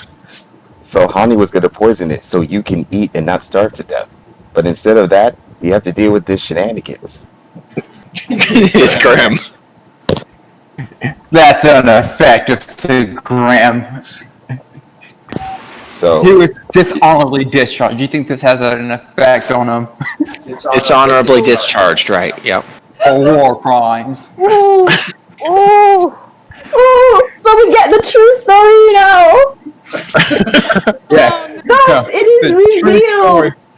Grim was dishonorably discharged for committing various war crimes. So he lied to us months ago. I'm just joking now. But He's not. I'm just joking now. Grim is still deployed. He's on break right now. Nope. You said it. It's canon now. Grim is actually a draft dodger. He was recruited into the military for a short amount of time.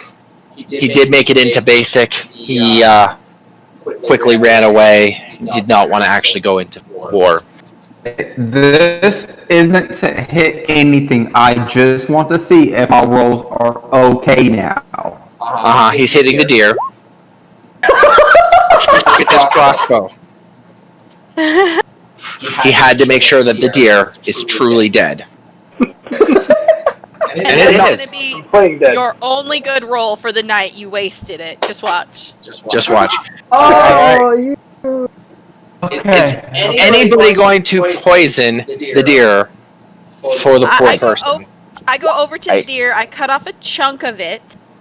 Good. And I would have poisoned the whole thing, but it's not all for the rest of us. yeah, the rest of us didn't eat yet. Oh, that's true. So I cut off like the leg of it, and I ask Connie, I know you're a bear right now, but I really need you to poison this because he's cranky when he's hungry. Yeah, we should have got him some Snickers. I don't let the deer eat. I'm not letting Connie eat it. I pull it away before she can. It's like, please just poison it. We need to get going. Grim can poison it right now. I thought you said you're out. Oh, the sword. Yeah, the sword. Yeah. Okay, so I hand it to Grim. I'm like, here, poison it. You know what? Let's go out of this building.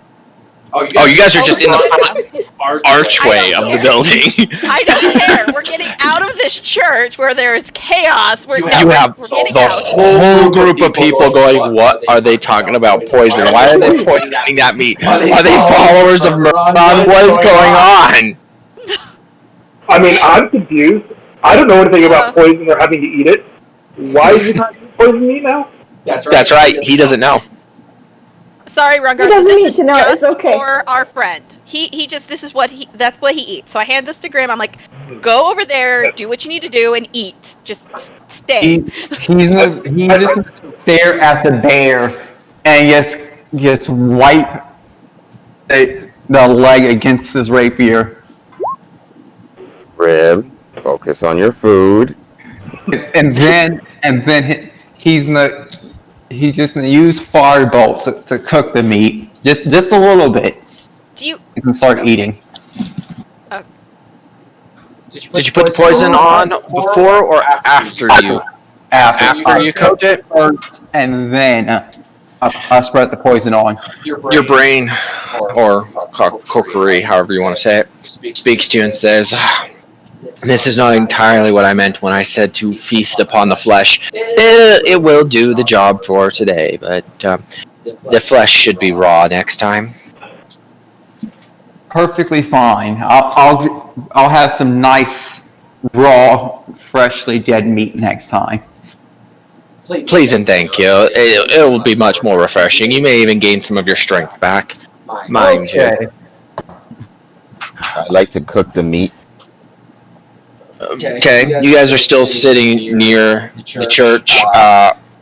Grim is just off to the side. He really didn't even go more than like 10 steps around the corner. There are still people walking up and staring at your entire party. I thought we I'm was still going inside, to by the way. Ethan wants to talk to a priest. Oh, fair enough. While Solaris is cooking the meat, he does cook it to a satisfactory amount that, you guys feel that you're not going to get sick by eating it. Ethan? Can I walk up to the Trigon people? Not yet. Ethan's going to talk to somebody first. Ethan? Yeah, so Ethan's gonna go to one of the priests and just like, hi, Mr. Priest. I heard that you help to heal people here, right? Yes, my son, we do what we can. How do you have enough bandages? I have some extra. I can exchange some soiled ones for you. Yeah, absolutely. We always need more bandages around here. And he grabs one of his followers and says, please, help this child exchange bandages or whatever they need to do, please. So I'm gonna follow the person and I'm going to ask the person, if you can give me your most diseased bandages, that will be good because I know how to cleanse them. And you can have these new ones. And the person looks at you and says, I don't know which ones are most diseased, my son, but here's the most blood-stained ones. There's some over there with some dirt on them. These are the dirtiest ones for sure. Is Ethan trying to pull the greatest scam? There's no scam here. It definitely helps Grim. Yeah, can I roll an investigation to find out which is the most, disease? Like, is there any phlegm, like yellow kind of pus? I need you to roll a medicine check to see if you even have an idea. But go ahead. Come on. Oh, 7. Okay. You guidance. do find some stuff with some green stuff on there. You find a few things that are just red and crusty, and you're pretty satisfied with what you find. Okay. So I'm gonna give them 5 of my bandages, and then I'm gonna take 5 of the most disease that I can find ones. In your opinion, yes. Okay. Where is my bandages? I'm not sure where you put them. Wisp, what are you doing? I am observing the whole thing with great interest. Okay. Also waiting for Lars. Go ahead. What was that? Lars done cooking or is he? Yeah. He's ready to start dishing out anybody who wants something. Yeah, I'm waiting. Okay. Anybody other than Grim? Would you like to take a point in the stage and decide something, or are we ready to go to see if Grim screws something else up? So can I just Schnitzel, in the right? meantime? Oh yeah, we saw. So yeah. 1% source. Grim and Ethan saw Schnitzel. The rest of you didn't notice him coming to town. Mitsu, I will say, Grim said the word Schnitzel on his mind, but that's about as much as you caught, because that's about as much as he cared. Fair. But since I know he comes here, I'm gonna actually ask Grim, hey, so Schnitzel, is that the kobold you saw? Yes, it's pushed in a cart. Okay, where is he? I gotta go see him, and at this point I gotta... Yeah. Just walking outside, have fun trying to find him. Okay. I'm gonna go become a worshiper of a god. Please don't deface any other deities, please. No promises. All hell Trigon. Totally Grim. Follow Mizu. I should have introduced Grim a long time ago. Okay, all of those going to Mitsu, or with Mitsu. Uh-oh, what's Sulfur doing over here? Gonna ask. Oh, okay. Everybody following Mitsu goes down the road a little bit, and you see this is actually one of his normal trips. So he has less of the blood-stained items and whatnot. And he's actually trying to sell, goods to the local people. You see him standing on top of his cart, disappearing into, it feels like nothing, like he's walking into an invisible barrier and just disappearing on top of his cart. You see random knickknacks, rocks, pebbles, maybe an ear of corn pop out the back, and then he jumps out and he says, "Here, sword!" and hands it to a person. "Here, sword!" hands something to another person. What are you guys gonna do? I go up. Hi, Schnitzel. I have a quick question. Do you have any of these? I pull out one of my arrows and I show him. I learned from the last time. Yeah, I was gonna give him a sample of what I exactly want. Schnitzel starts to look at the arrow and then looks at the dragon and bear behind you, bounces back. I forgot how weird that is. Keep it away from me! Back off! I'll call the cops! Oh my gosh. I just want to buy these. Do you have any of these? I might, but that thing, go away! Hani, come back over for a minute, okay? You're scaring him. You're kind of big. And there's a dragon, too, if you remember right. Yeah, but... He's there, he's kind of small. Camille, stay back here for a minute. He's a... so do you have any of these? He looks down at Wisp. Is there something you want before I answer her question? I pull out my crossbow bolt and say, "Do you have a sword that looks like this?" Oh, yes! And he reaches in behind him and he pulls out a bundle of sticks. Is this it? Like a whole bunch of swords. The one that looks more like... Oh, the metal thing on the thing. Yes. And he puts a bundle of sticks back and he rummages it around. Pulls out another bundle of sticks and some arrowheads. He goes, "How about this? Will this work?" Yeah. Better, but do you have any with exactly like this? And I pass one crossbow bolt to him so that he can scrutinize. He picks it up and he holds it in the air and goes, "It's getting kind of dark out, isn't it?" And licks it. What's this been on? Kind of tastes bloody. Kind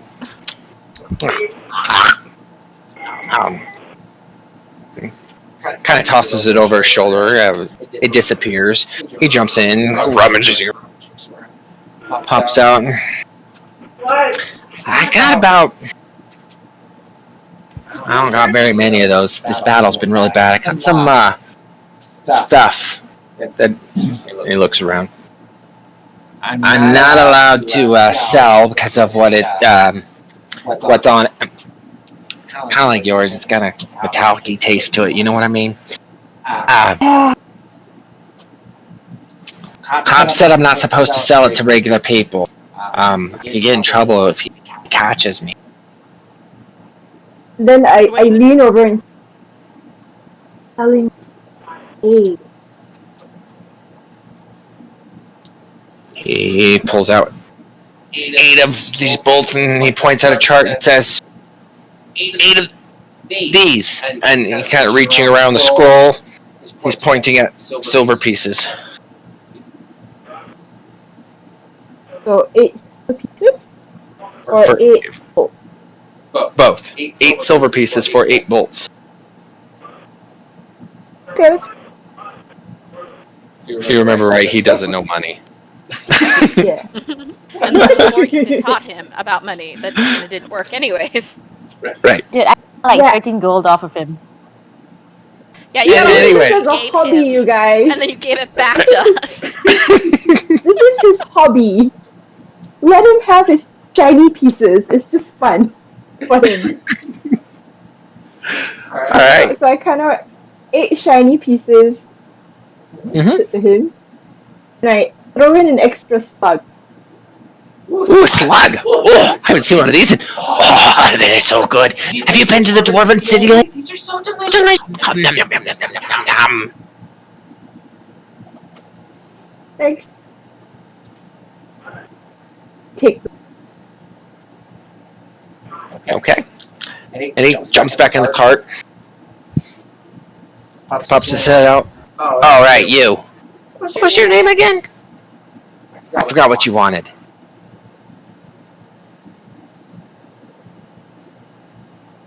Me too. Oh, showed him the arrows. Oh. He reaches back inside. I offered these to your friend. He reaches his head out. You want these swords? Big bundle of sticks.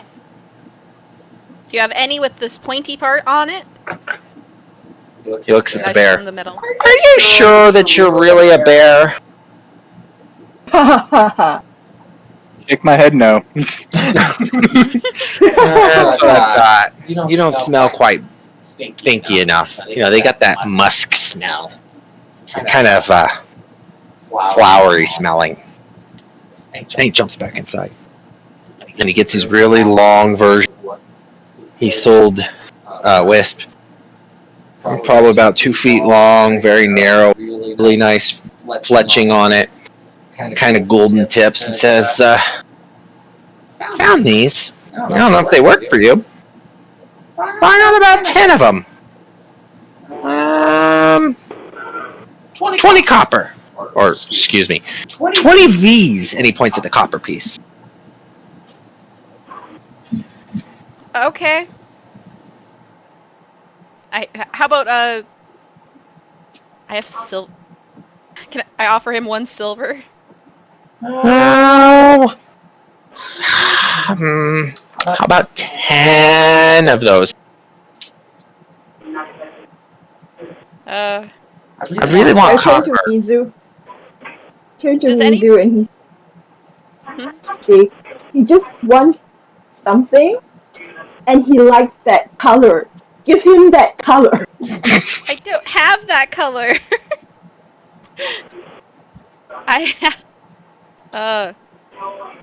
Is there anyone to actually give my silver to convert it to copper? Wisp is standing next to you. Ethan might be next to you. Ethan's still inside Wisp- doing the bandages thing. Oh, that's right. Yeah, Ethan's not there. Wisp, do you have copper for this No, silver? unfortunately. We can go to the bartender and buy some. Oh, I don't want to go back to him. Oh yeah, he wanted a kiss. She doesn't like Bob. Oh, that's his name is Bob? That's his name. Actual name, Bob. Oh my gosh. Okay, I want... I do want those. Hold on, let me go get 10 of those that you would like. I'll be right back. Please don't sell them to anyone else. He goes, nobody seems to be interested in them yet, so no promises. He tosses them back in the cart. He looks at the teddy bear. Go ahead. What were you saying? Tell him, if you keep those swords for us, I'll give you another sword. What do you get? Another slug? Okay, and he jumps back in, he finds them all, he rips them up, and he goes, I have a pretty bow on it if you throw another slug in! And I give him a thumbs up and a big juicy smile. Alright. I'll put it right here. And he looks at the teddy bear, kind of picks his nose and flings it at the teddy bear and goes, Nothing? You don't want to buy anything? Your bear claw over there. Oh, throwing something good, I'm sure.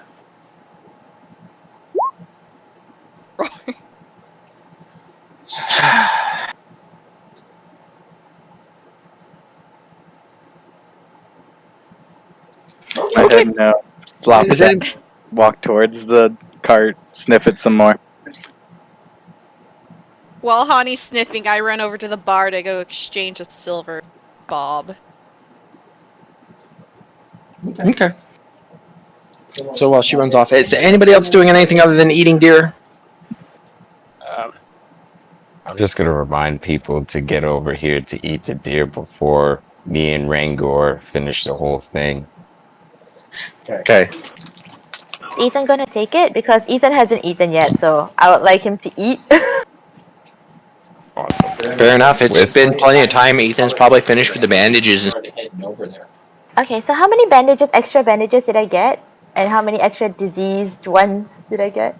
so You said you handed them 5, and they gave you bits and pieces of probably about 6, 7 bandages, but they're not really like a full bandage. They're kind of, some are cut and some are ripped, and some have holes in them.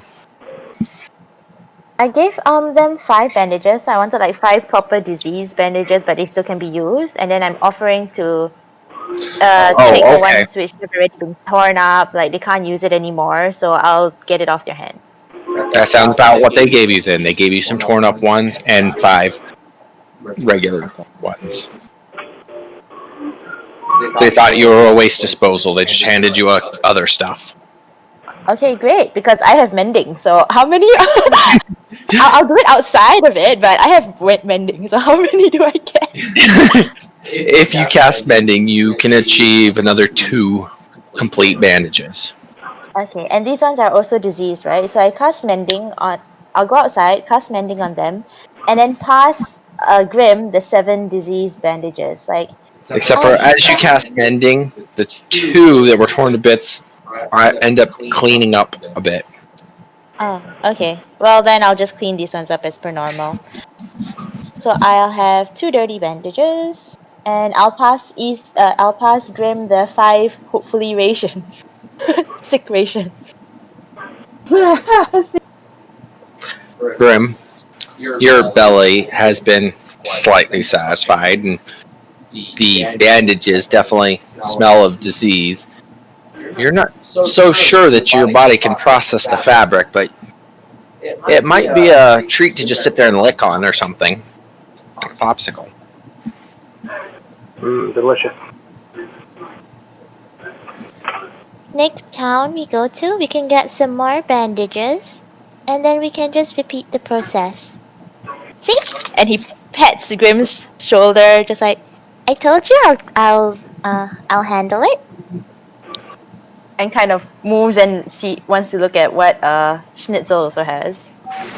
At this moment in time, Rangor happens to be just sitting around, out of the corner of his eye, he sees that bottle of rum right behind the bush. At this moment in time. Yep.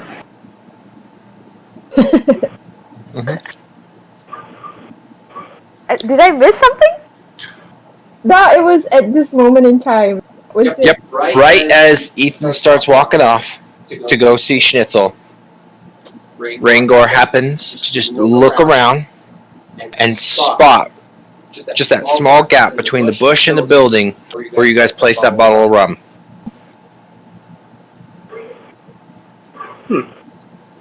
Don't mind if I do. You gotta get up and walk or go pick it up? I mean, someone obviously lost it. It would be rude of me to just leave it there and not empty it into my stomach. Definitely dwarf mentality. So, the other 2, Grim and Solaris, watch as he makes his dwarf stubby butt kind of up in the air and gets up on his feet and starts proudly wobbling over towards that drink. As dwarves do. Ethan gave you that round to hold on to. Anyways, Ethan doesn't know anything about this. Yeah. Ethan's happily walking towards a cart, probably with his hands up in the air or something, who knows. All happy with himself. Right. Mitsu, popping into the tavern. First thing she hears as she pops her face in is somebody near the door, woman's voice go, "Ah, a customer!" What are you gonna do, Mitsu? Hi. Hey! What's your rush? What's your hurry?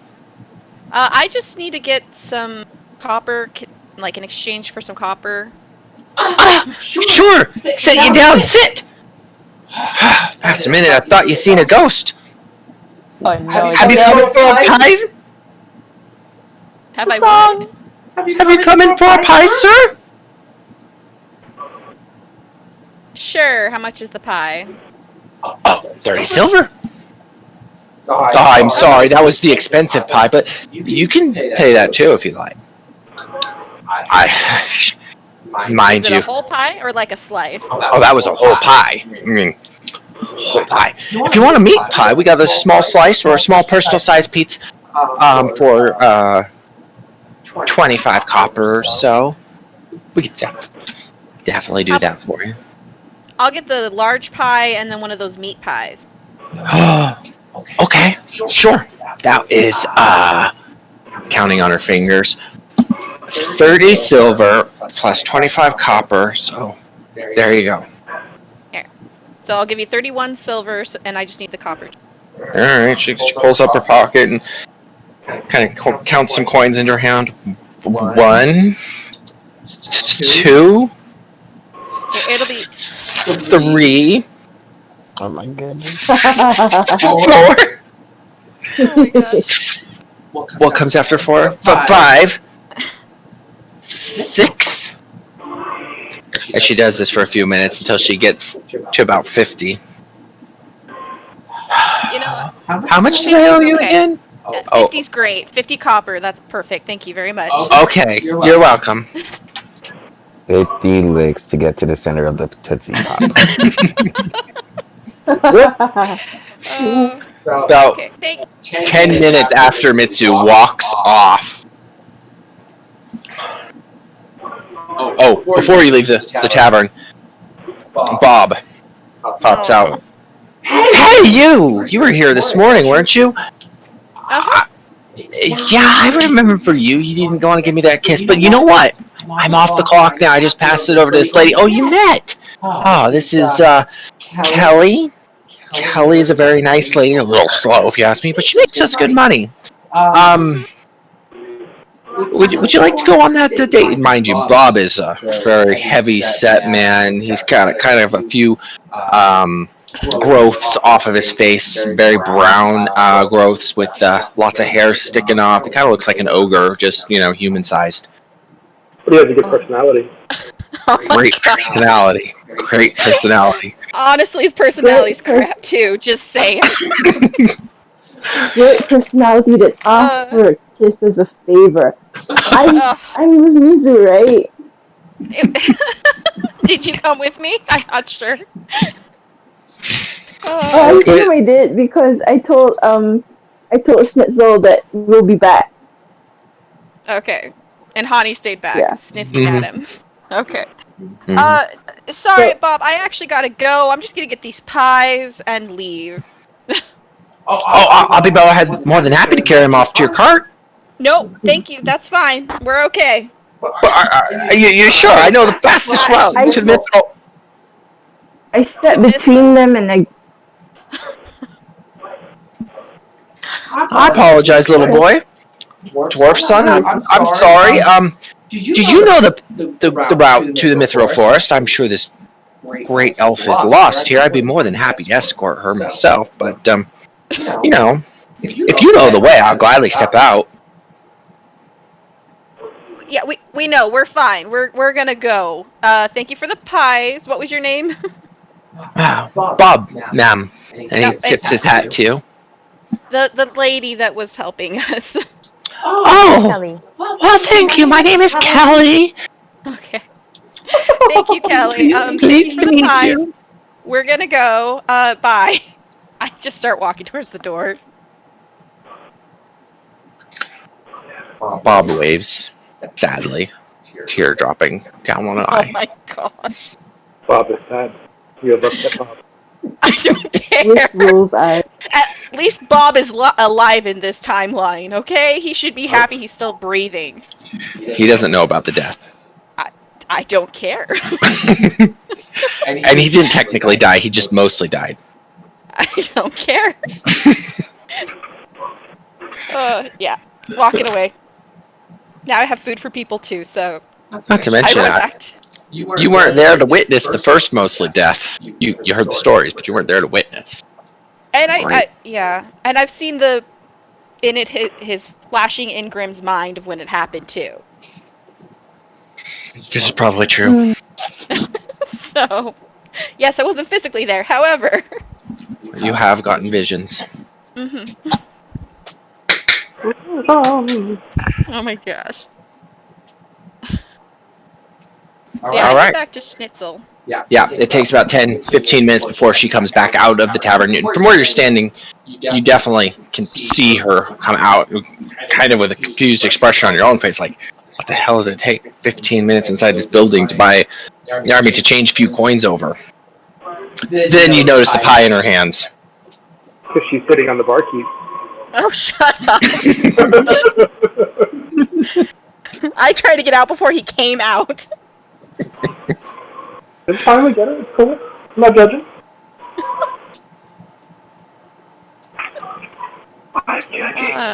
At this point, I'm definitely trying to climb in his car with him.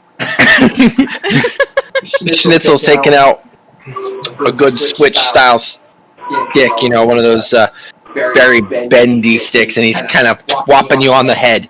Back, beast! Back! Out of my cart! Get out of my cart, beast! And he's not really doing much more than just kind of like, he stings a little bit.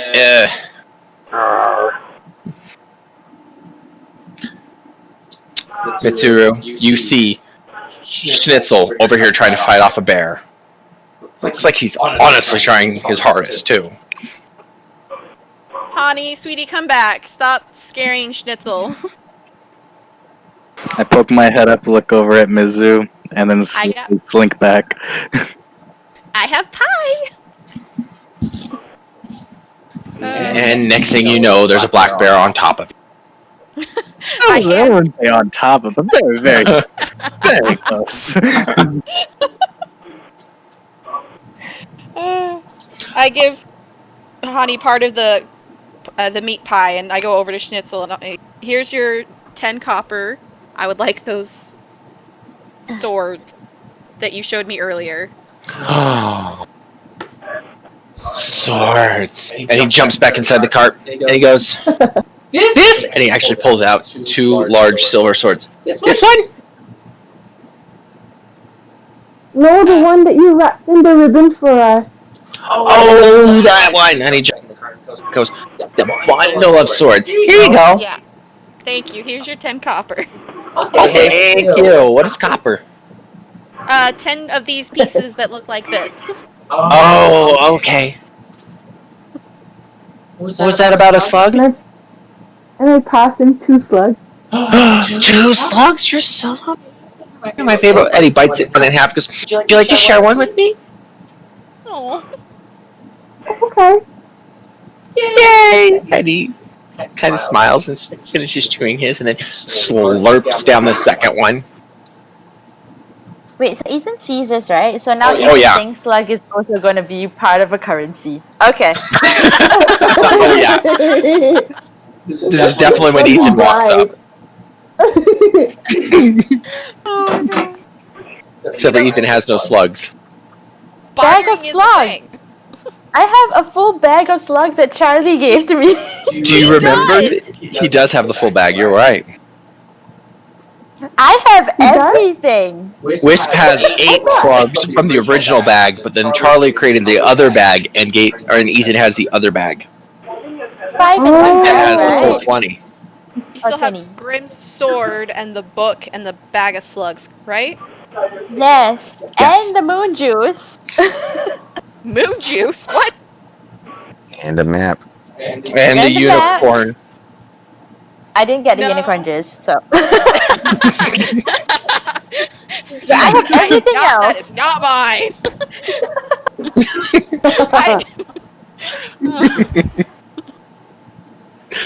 Alright. By the way, I definitely plan on force-feeding that to somebody, just so you know. Oh my god. Grim, you watch out, buddy. Watch out. So Honey's got a mean streak. You know what? All she has to do is poison it, and here you go. Have something to eat. Wait, Oh, don't give him ideas. I'm sorry, I just I'm realized stuff that I was could terrible. poison a long time ago. I got those mushrooms too. I could have good for days. Grim, I feel so bad for you. I'm sorry, I should have kept my mouth shut.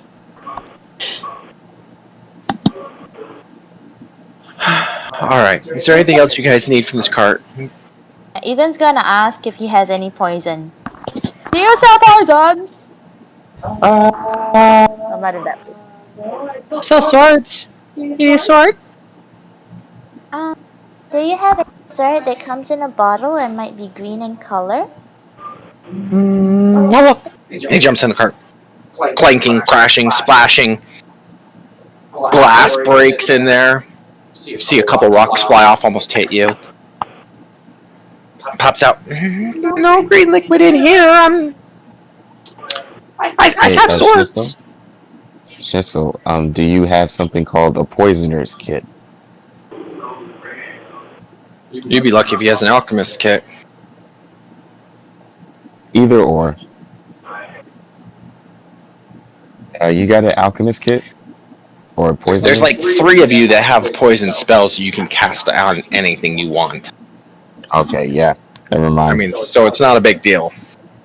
Yeah. I just want a bottle of poison so I can throw it at people. Oh. Throw the bottle? I'm throwing it. Throw it at a person. It's an attack. Ethan wants to throw poison at people to watch Grim literally bite their face off. That is Ethan's that makes plan. it an attack. No, Schnitzel can't seem to find a description of anything that you are looking for. Okay. Right. If you had something in hand, he might have a better idea, but he doesn't actually have, based on your descriptions. He only knows that they're swords. Does he have a health potion? I mean, HP potions or something? Do you have a description or something on hand to show him? Because he calls everything a sword. Alright. I'm gonna take a paper and I'm gonna draw what it would look like, and hopefully I could just put something that's red on it. Do you have any kind of art skill of any kind? No, I'm only good Go at ahead and roll numbers. performance. Alright. Here we go.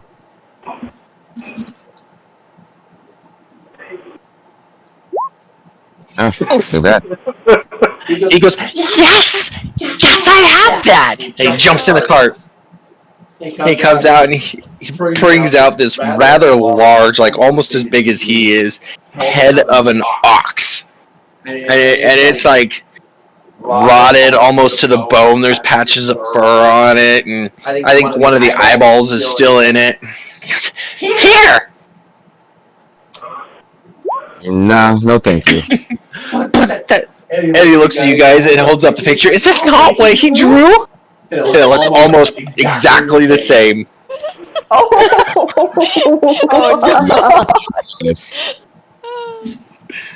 So I turn to Solaris. You gotta get it. Nope. You did draw it. Nope.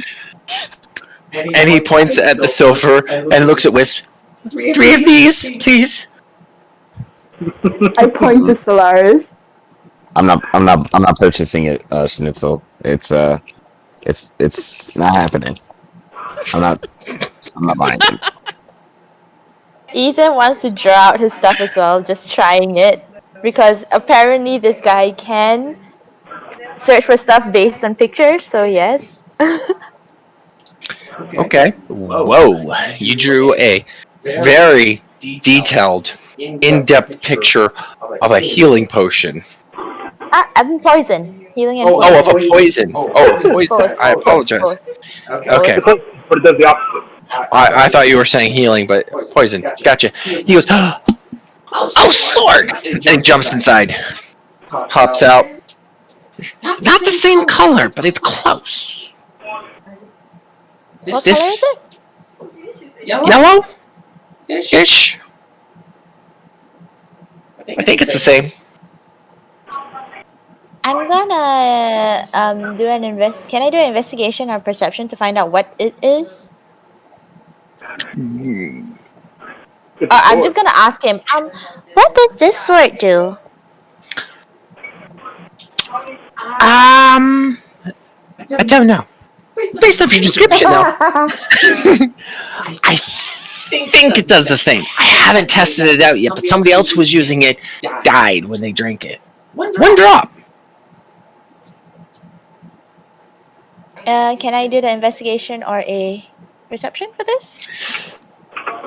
I'll give you information of what you can obtain. You don't have any background in alchemy, do you? Nope. Okay, I'll give you what information you can obtain depending on which one you want to roll. Okay. Can I instead use a history check to find out if I have seen these kinds of potions before? Sure. 12. You've seen many potions before. Several look like this. Okay, well, if that's the case, then yeah, I'm just gonna ask Okay, and how about the red color potion? Let me see.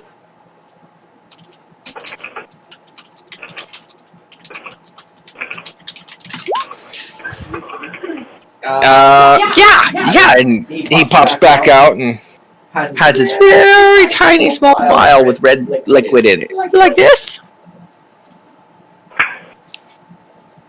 And then I'm gonna turn to Solaris. Is this what you're looking for, Mrs. Solaris, martial artist, way of the warrior? And continues to drink. No, That's not Oh, I'm funny. sorry, you're just Solaris. Right, I forgot. That's understandable. Yeah, how much is it? He pulls out a separate scroll and goes, "What are these?" And he points at a ruby.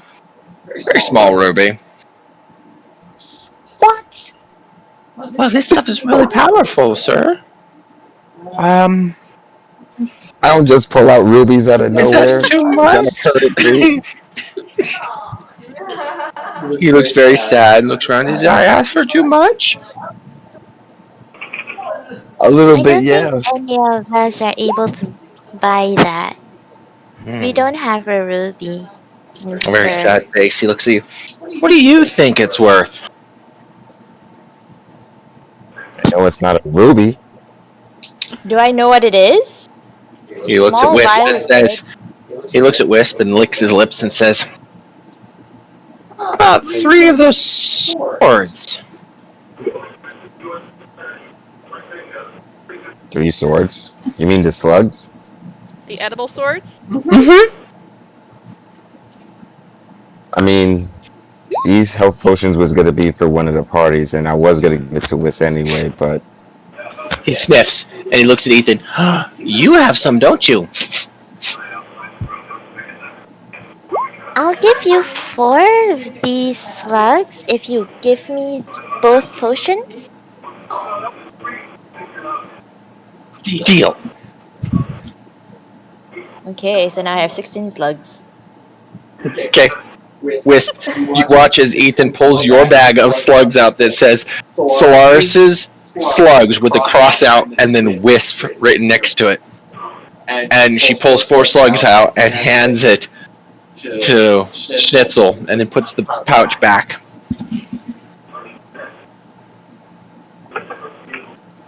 So I get really confused.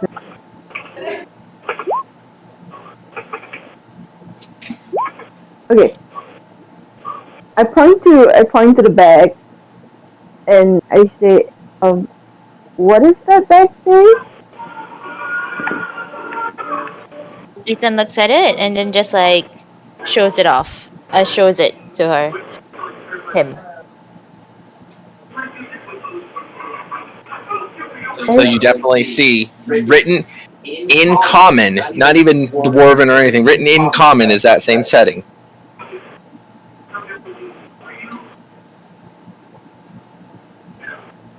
Tiny.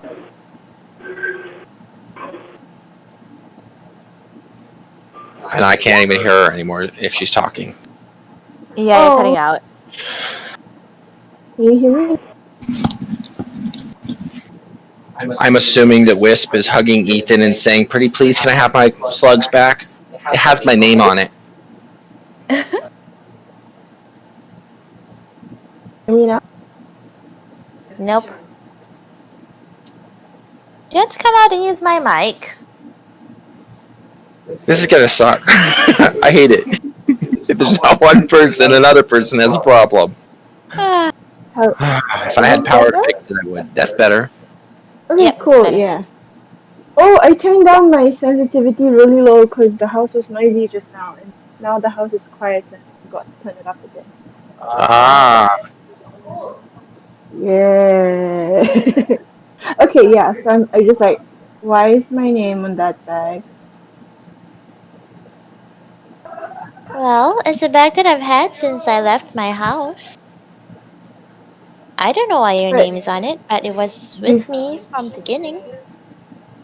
it's with you from the beginning, It's a common name. how come the names on it is Solaris and mine? Because you Common. haven't met us in the beginning. Yes, but it was in my house. And if it's in my house, then wouldn't it be property of mine own? If it's Have you Solaris's lost a bag like bag, this? but it's got Solaris's name on it, and he has the bag too. And Ethan's gonna turn to Solaris and it's like, do you remember ever owning or possessing a bag of slugs? Yeah, I did, but I didn't need them anymore. I think. You didn't need them anymore. You never have intentionally. They kept getting placed on you.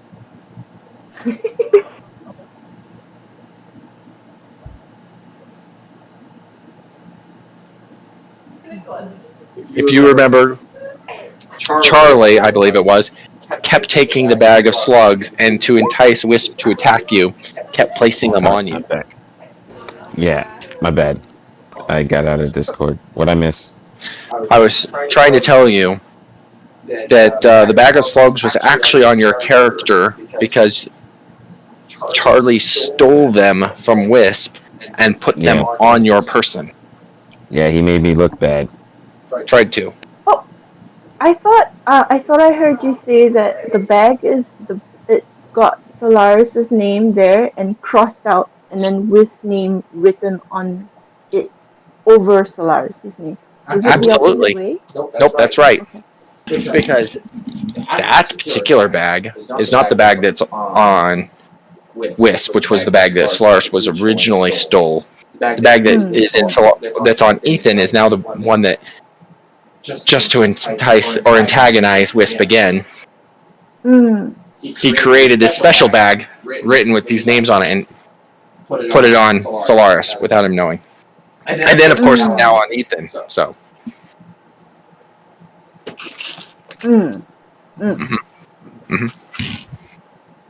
Charlie just trying to make problems.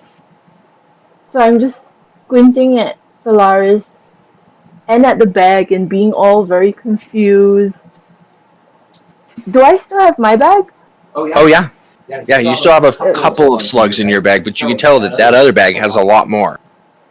So I pull out my bag and I hold it up against Ethan's and I squint at Solaris and I wait for somebody to explain to me what's happening. Don't look at me. I don't know Gotta look at anything. the bag, just like, you seem to have your bag of slugs already.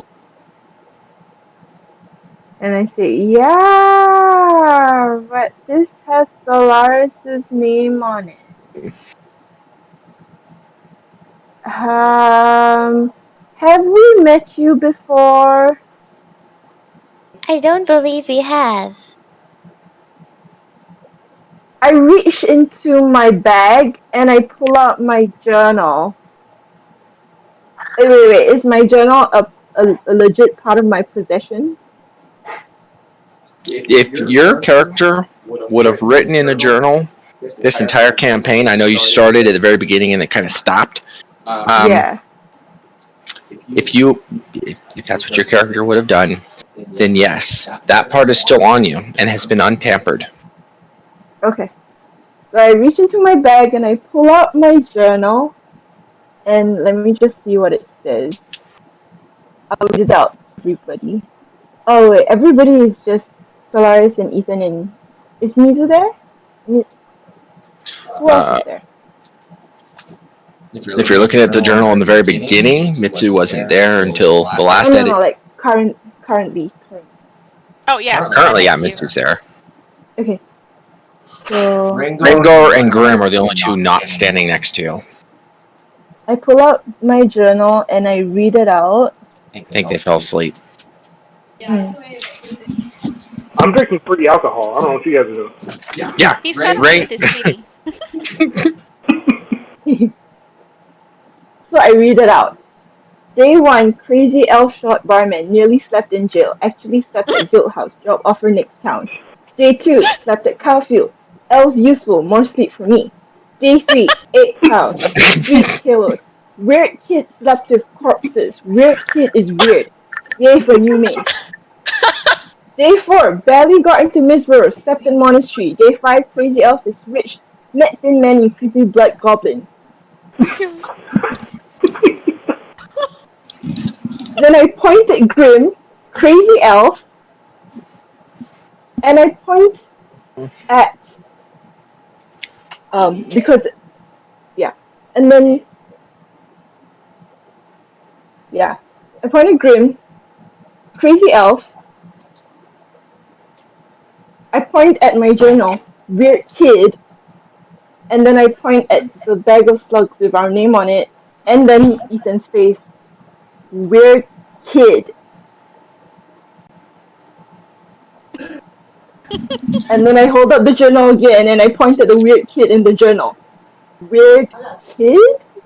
Ethan, as we discussed, you still remember nothing. Your mind has been completely erased. You know nothing. Yep. Ethan's just looking at you strangely, like, I don't appreciate you calling me that to my face.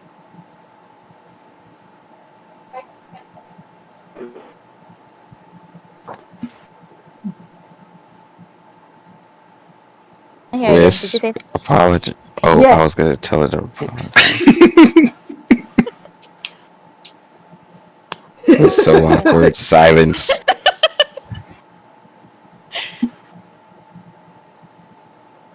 So much silence. All right. Yeah, what's happening?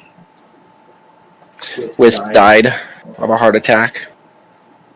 Shocked and amazed that this little boy is not accepting the weird kid name.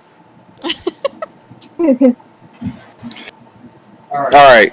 At this moment in time, Rangor picked up this bottle from the church and, half drink now, kind of stumbles back over to the campfire and grabs a piece of deer and starts munching around, and Grim happens to look at him and sees the rum bottle in his hand. Good stuff. That's it? Grim must have died too. That's alright. Yeah. Grim's dead too. Everybody's dying tonight. You can't hear me? Oh, there you are. Now we can. There you are. Yeah, I've just been silent, just waiting for. I've been here this entire time. I've just been waiting for you to ask for what I wanted to do. Well, Grim, what do you want to do now that you see him, walking back with a half full or half empty, however you want to look at it, bottle of rum that you clearly remember placing nearby? I'm gonna take a deep inhale and just think, this is how come I should have brought it in, and then go over to the people from earlier and say, so how do I start worshiping your God? Wow, okay. So the people of Tarlin say, well, and I'm sure, did I ever hand you a pamphlet? I think so. I know it's in the handbook. I'm sorry, I've got to look at it real quickly. Make sure I'm reading the correct name because they're so similar. Okay. So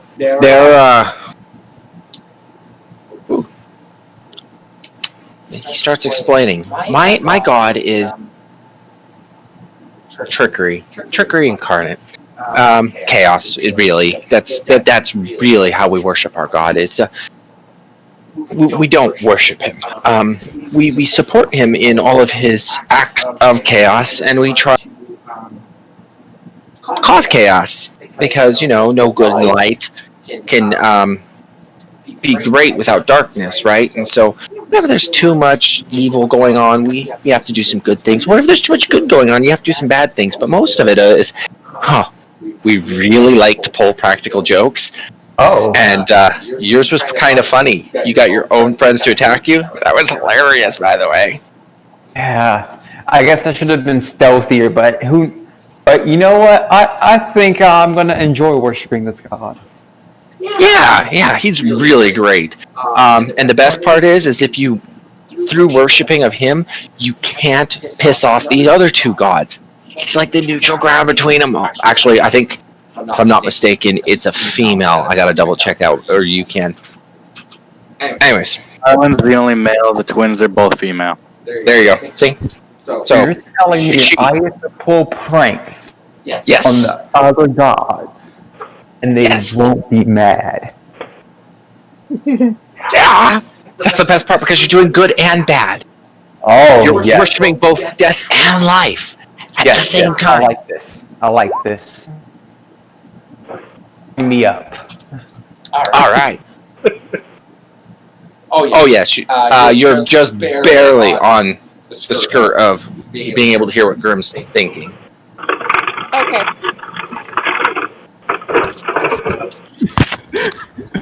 All you basically Say that out loud. think is yes, free chaos. You said I get to do pranks. I heard that part, so I know that you're. I just needed to know if I heard that.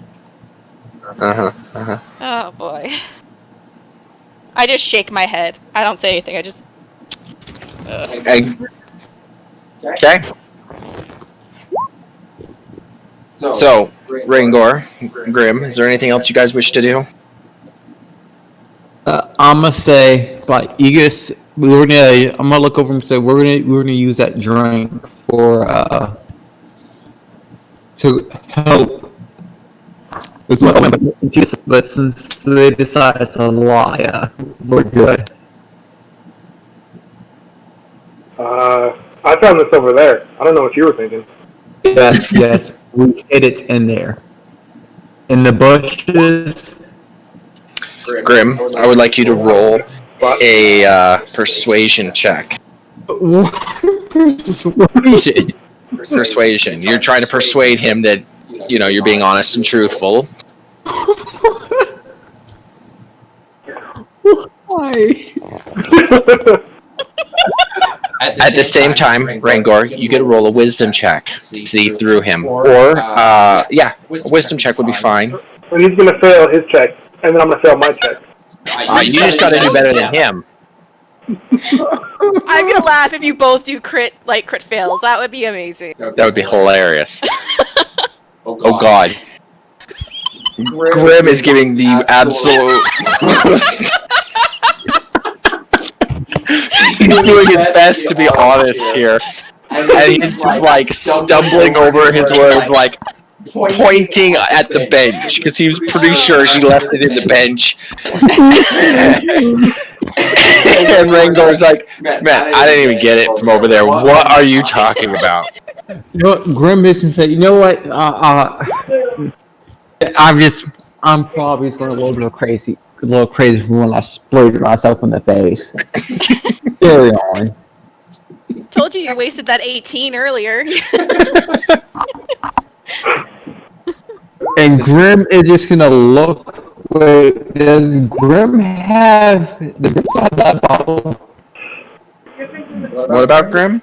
Does Grim have that moonshine bottle? I believe you had some. That blue shine? Yep. I believe you have it. Yeah. Grim is just gonna. But you know what?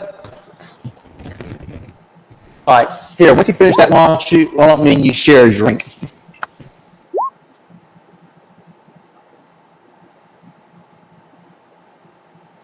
Okay. Rangor, are you gonna drink some blue shine with him? I have a feeling I should say no, but I'm half drunk anyway. Let's do it. All right. I'll pour some blue shine. Once I make sure that he finished what was left in his cup, I'll pour some blue shine in there. Are you taking a drink first, or is it just him? Well, obviously you have to pour for someone first, and then you drink it. So I'm gonna drink it after I pour some for him. Oh, okay. So he gives you a small amount of this drink. Are you gonna just accept it and drink it right away, or how do you respond? Yeah? This is what I think it is, right? It's exactly what you think it is. Okay, good. Rangor turns into a wildly attractive female elf. Long black hair, big pointy ears, purple skin, blue eyes, wrinkly and old, but still somehow just gorgeous.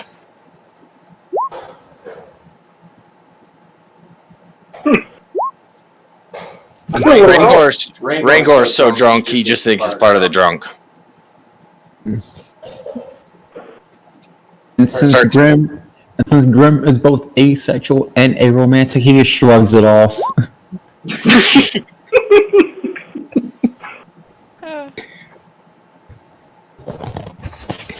It's a little early to be pulling that kind of stunt on somebody I have no idea his personality on. Come on, guys.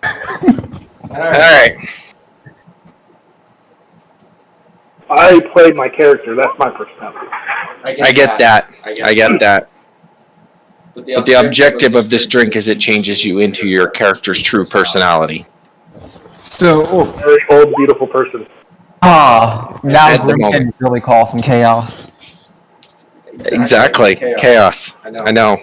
Alright, so you probably you have a few drinks left out of the bottle. Okay, back to the other party. What are you guys doing? Oh, Mitsu, you know entirely what just happened, by the way. We gotta get Grim. We just gotta... I don't know. I hear the word Grim and snap towards Mizu. We're not hurting Grim. Don't give me that look, Honey. Do we need anything else from Schnitzel? Anybody? Nah, I'm good. Okay. We gotta get Grim and Rangor. Don't be surprised. You're gonna... Ugh. Yeah. Let's go get everyone and get out of town. We have to save the world.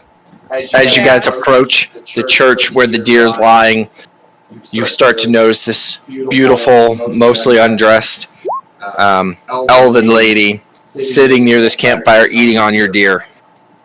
Grim sitting nearby, not paying any attention. Wait, what are you doing eating my deer? That I caught for my party only. Solaris, it's Rangar. You gave me some? Wait, you mean the dwarf that... Yeah. Yeah, Grim How? gave him something. I walk up and sniff the strange lady. It remarkably smells like a drunken version of Rengar. The drunken part's redundant. Wait, do I notice the rum? Yes, you see the empty rum bottle sitting next to the lady. Oh, you drank my rum. It was over there. In this very nice, flowing, elegant voice, she points at the bush. It was over there. I think nobody would take it. But it was out in the open.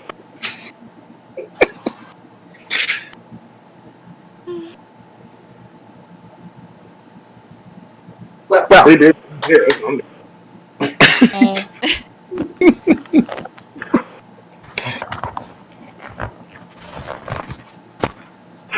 Okay. So who hasn't eaten? We have pie. We have deer. It's getting dark out. Do we want to stay here another night? I don't want to go back to Bob. Please, can we go out camping? Yes, we'll go out camping. Yeah. I don't want to go back there. Thorough. There is a library there which might give us some good information. And Oh yeah, we can. are we going to be signing up for the quest line that the Church of the One told us to do? I want to do that. We have to find most of you guys. I think. We needed to sign our names on something. We haven't done it yet. Do we have to sign, or can we just do it? Yep.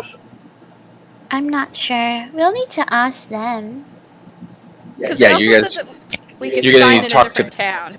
Yeah, you're gonna have to talk to the people in Mythborough. They were gonna give you more information or whatever. Let's go to Mythborough before signing anything, okay? Let's just get out of this town at this point. Yeah, let's go leave now. Okay. You all should be out of this before you're making a drunk dwarf walk. Hey, you know what? Dwarfs are always drunk. That is not on us. It's a dwarven drunk elf, not dwarf. Yeah, does he have the same kind of constitution as a dwarf when it comes to this, or is it? He was drunk before he went into the elf, unfortunately. So that is way worse. So I still think I'm a dwarf. I'm just like on a massive trip because of this blue stuff. That's right. Do you think we can like have him/her climb up on your back and just lay there while we put it down? Climb on your back. I love it. A mountain. You're not going to be walking, so I'm pretty sure you're going to like fall. So you just have to hold on to the bear. Speaking of which, I want you to roll a Constitution saving throw. Oh, prepare to be surprised. I hope you fail. Red click. All right. So this dwarven elf person starts climbing up onto the back of this bear and starts hurling all over the back. Oh, honey, I'm so sorry. Grim instantly smells what's going on. I just must try and wipe it up. Oh, I haven't moved yet. Ethan, what is that? Oh my gosh.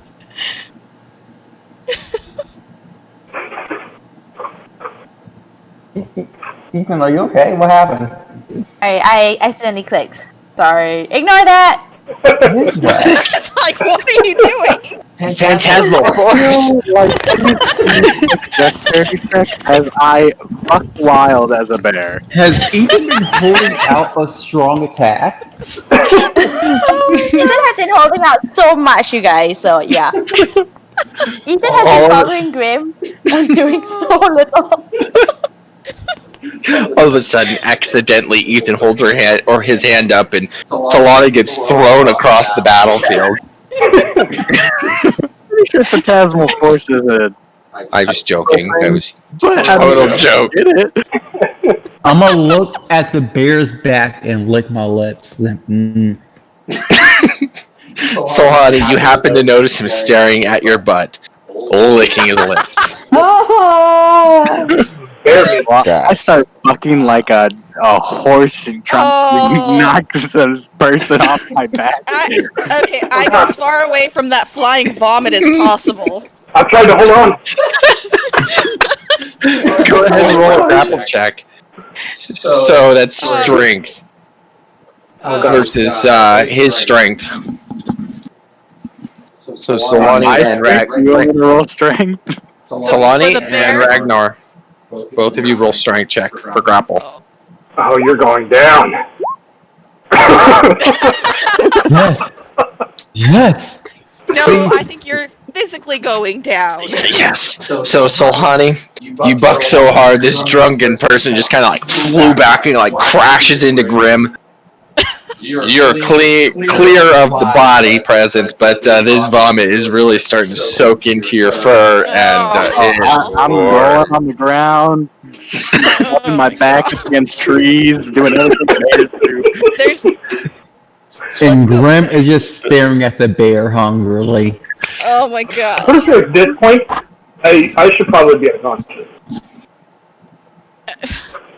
What was that? Pretty sure at this point I should be unconscious. Pretty close to it, except for you are dwarven, and the spell is starting to wear off. You guys can kind of start to see his dwarven features coming out from underneath the illusion. But in the back of your dwarven head, and mind you, this is only because you the drink out. In the back of your head, you hear this thought, this presence, mind. Clearly, the feeling comes as if it is an omnipotent being speaking upon you with the full might that is Tarlin. He says, "Child of nature, child of mine, worshipper of me. Is this your identity you wish to keep? Is this your true form? Should I make this reality?" Oh, I remember this all too well. Like, I'm in a drunken haze. Like, is this like real or is this fake? I don't know. Oh, this is almost a sobering feeling. Okay. So right now I'm realizing, hey, I'm for some reason purple and an elf. Right. No, sir, great God, sir. I'm a dwarf. Avoid the moonberry juice.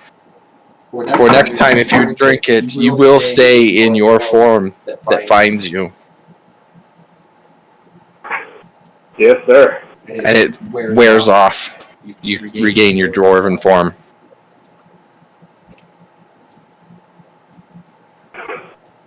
That's some nasty stuff you got there. One heck of a trip. Just wait till they hand out the shrooms.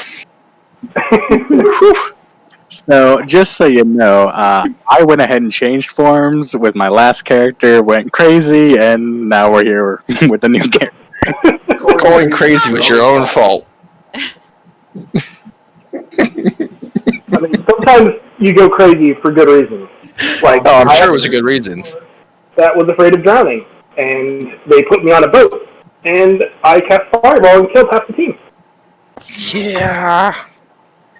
That kind of sort of thing happened. Yeah, I turned into a weasel and chose not to fight on a boat. I just sat in a bag the whole time. He did. Speaking of this, where's Grandma? Oh. I haven't used the rock since we went back in time. I've noticed. I was just trying to remind you. Yeah, I was actually thinking about doing it, and then I went to go buy pies, so I'm holding on to it for a little bit longer. It's all good. Whatever. You know her requirements. Alright. Is there anything else you guys want to do now that your Grim is starting to lose his sensation of lust? I mean, it's kind of spread all over, and it's kind of part of this disgust now. I'm going to try and help clean up Solani. Alright. As Ethan walks up, prestidigitation, and all of it's starting to be cleared up everywhere for the next hour or so. Where they are obsessed with water and bath. Like, can we take Honey there to go get a bath? It is totally possible. There's also a river. Yeah, Solaris, to a bathhouse, please take me to a bathhouse. Solaris definitely knows where a river is. He's been out hunting all day. Solaris, bring us to a river. I want out of this town at this point. There's just we need to get out. Let's go get... Oh, I thought we already left. Wait. Nope. Wait, does Grim still have his truck? Yeah, you never gave it back to Ethan, as far as I know. Ethan, I'm gonna borrow it again for a second later on tonight. What are you gonna do with the truck?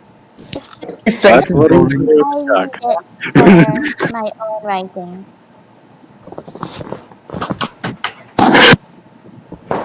I'm gonna deface some buildings. I'm gonna make a date. I'm gonna make now All right. for every campaign. I'm gonna deface the building. All Okay, right. hope you can Well, catch up with us. as this is a great stopping point, and it's 11 o'clock, we are going to pause here. Hopefully, you all have a great night, and I'll next Saturday, or those of you, I'll see you whenever I can. Okay. Okay.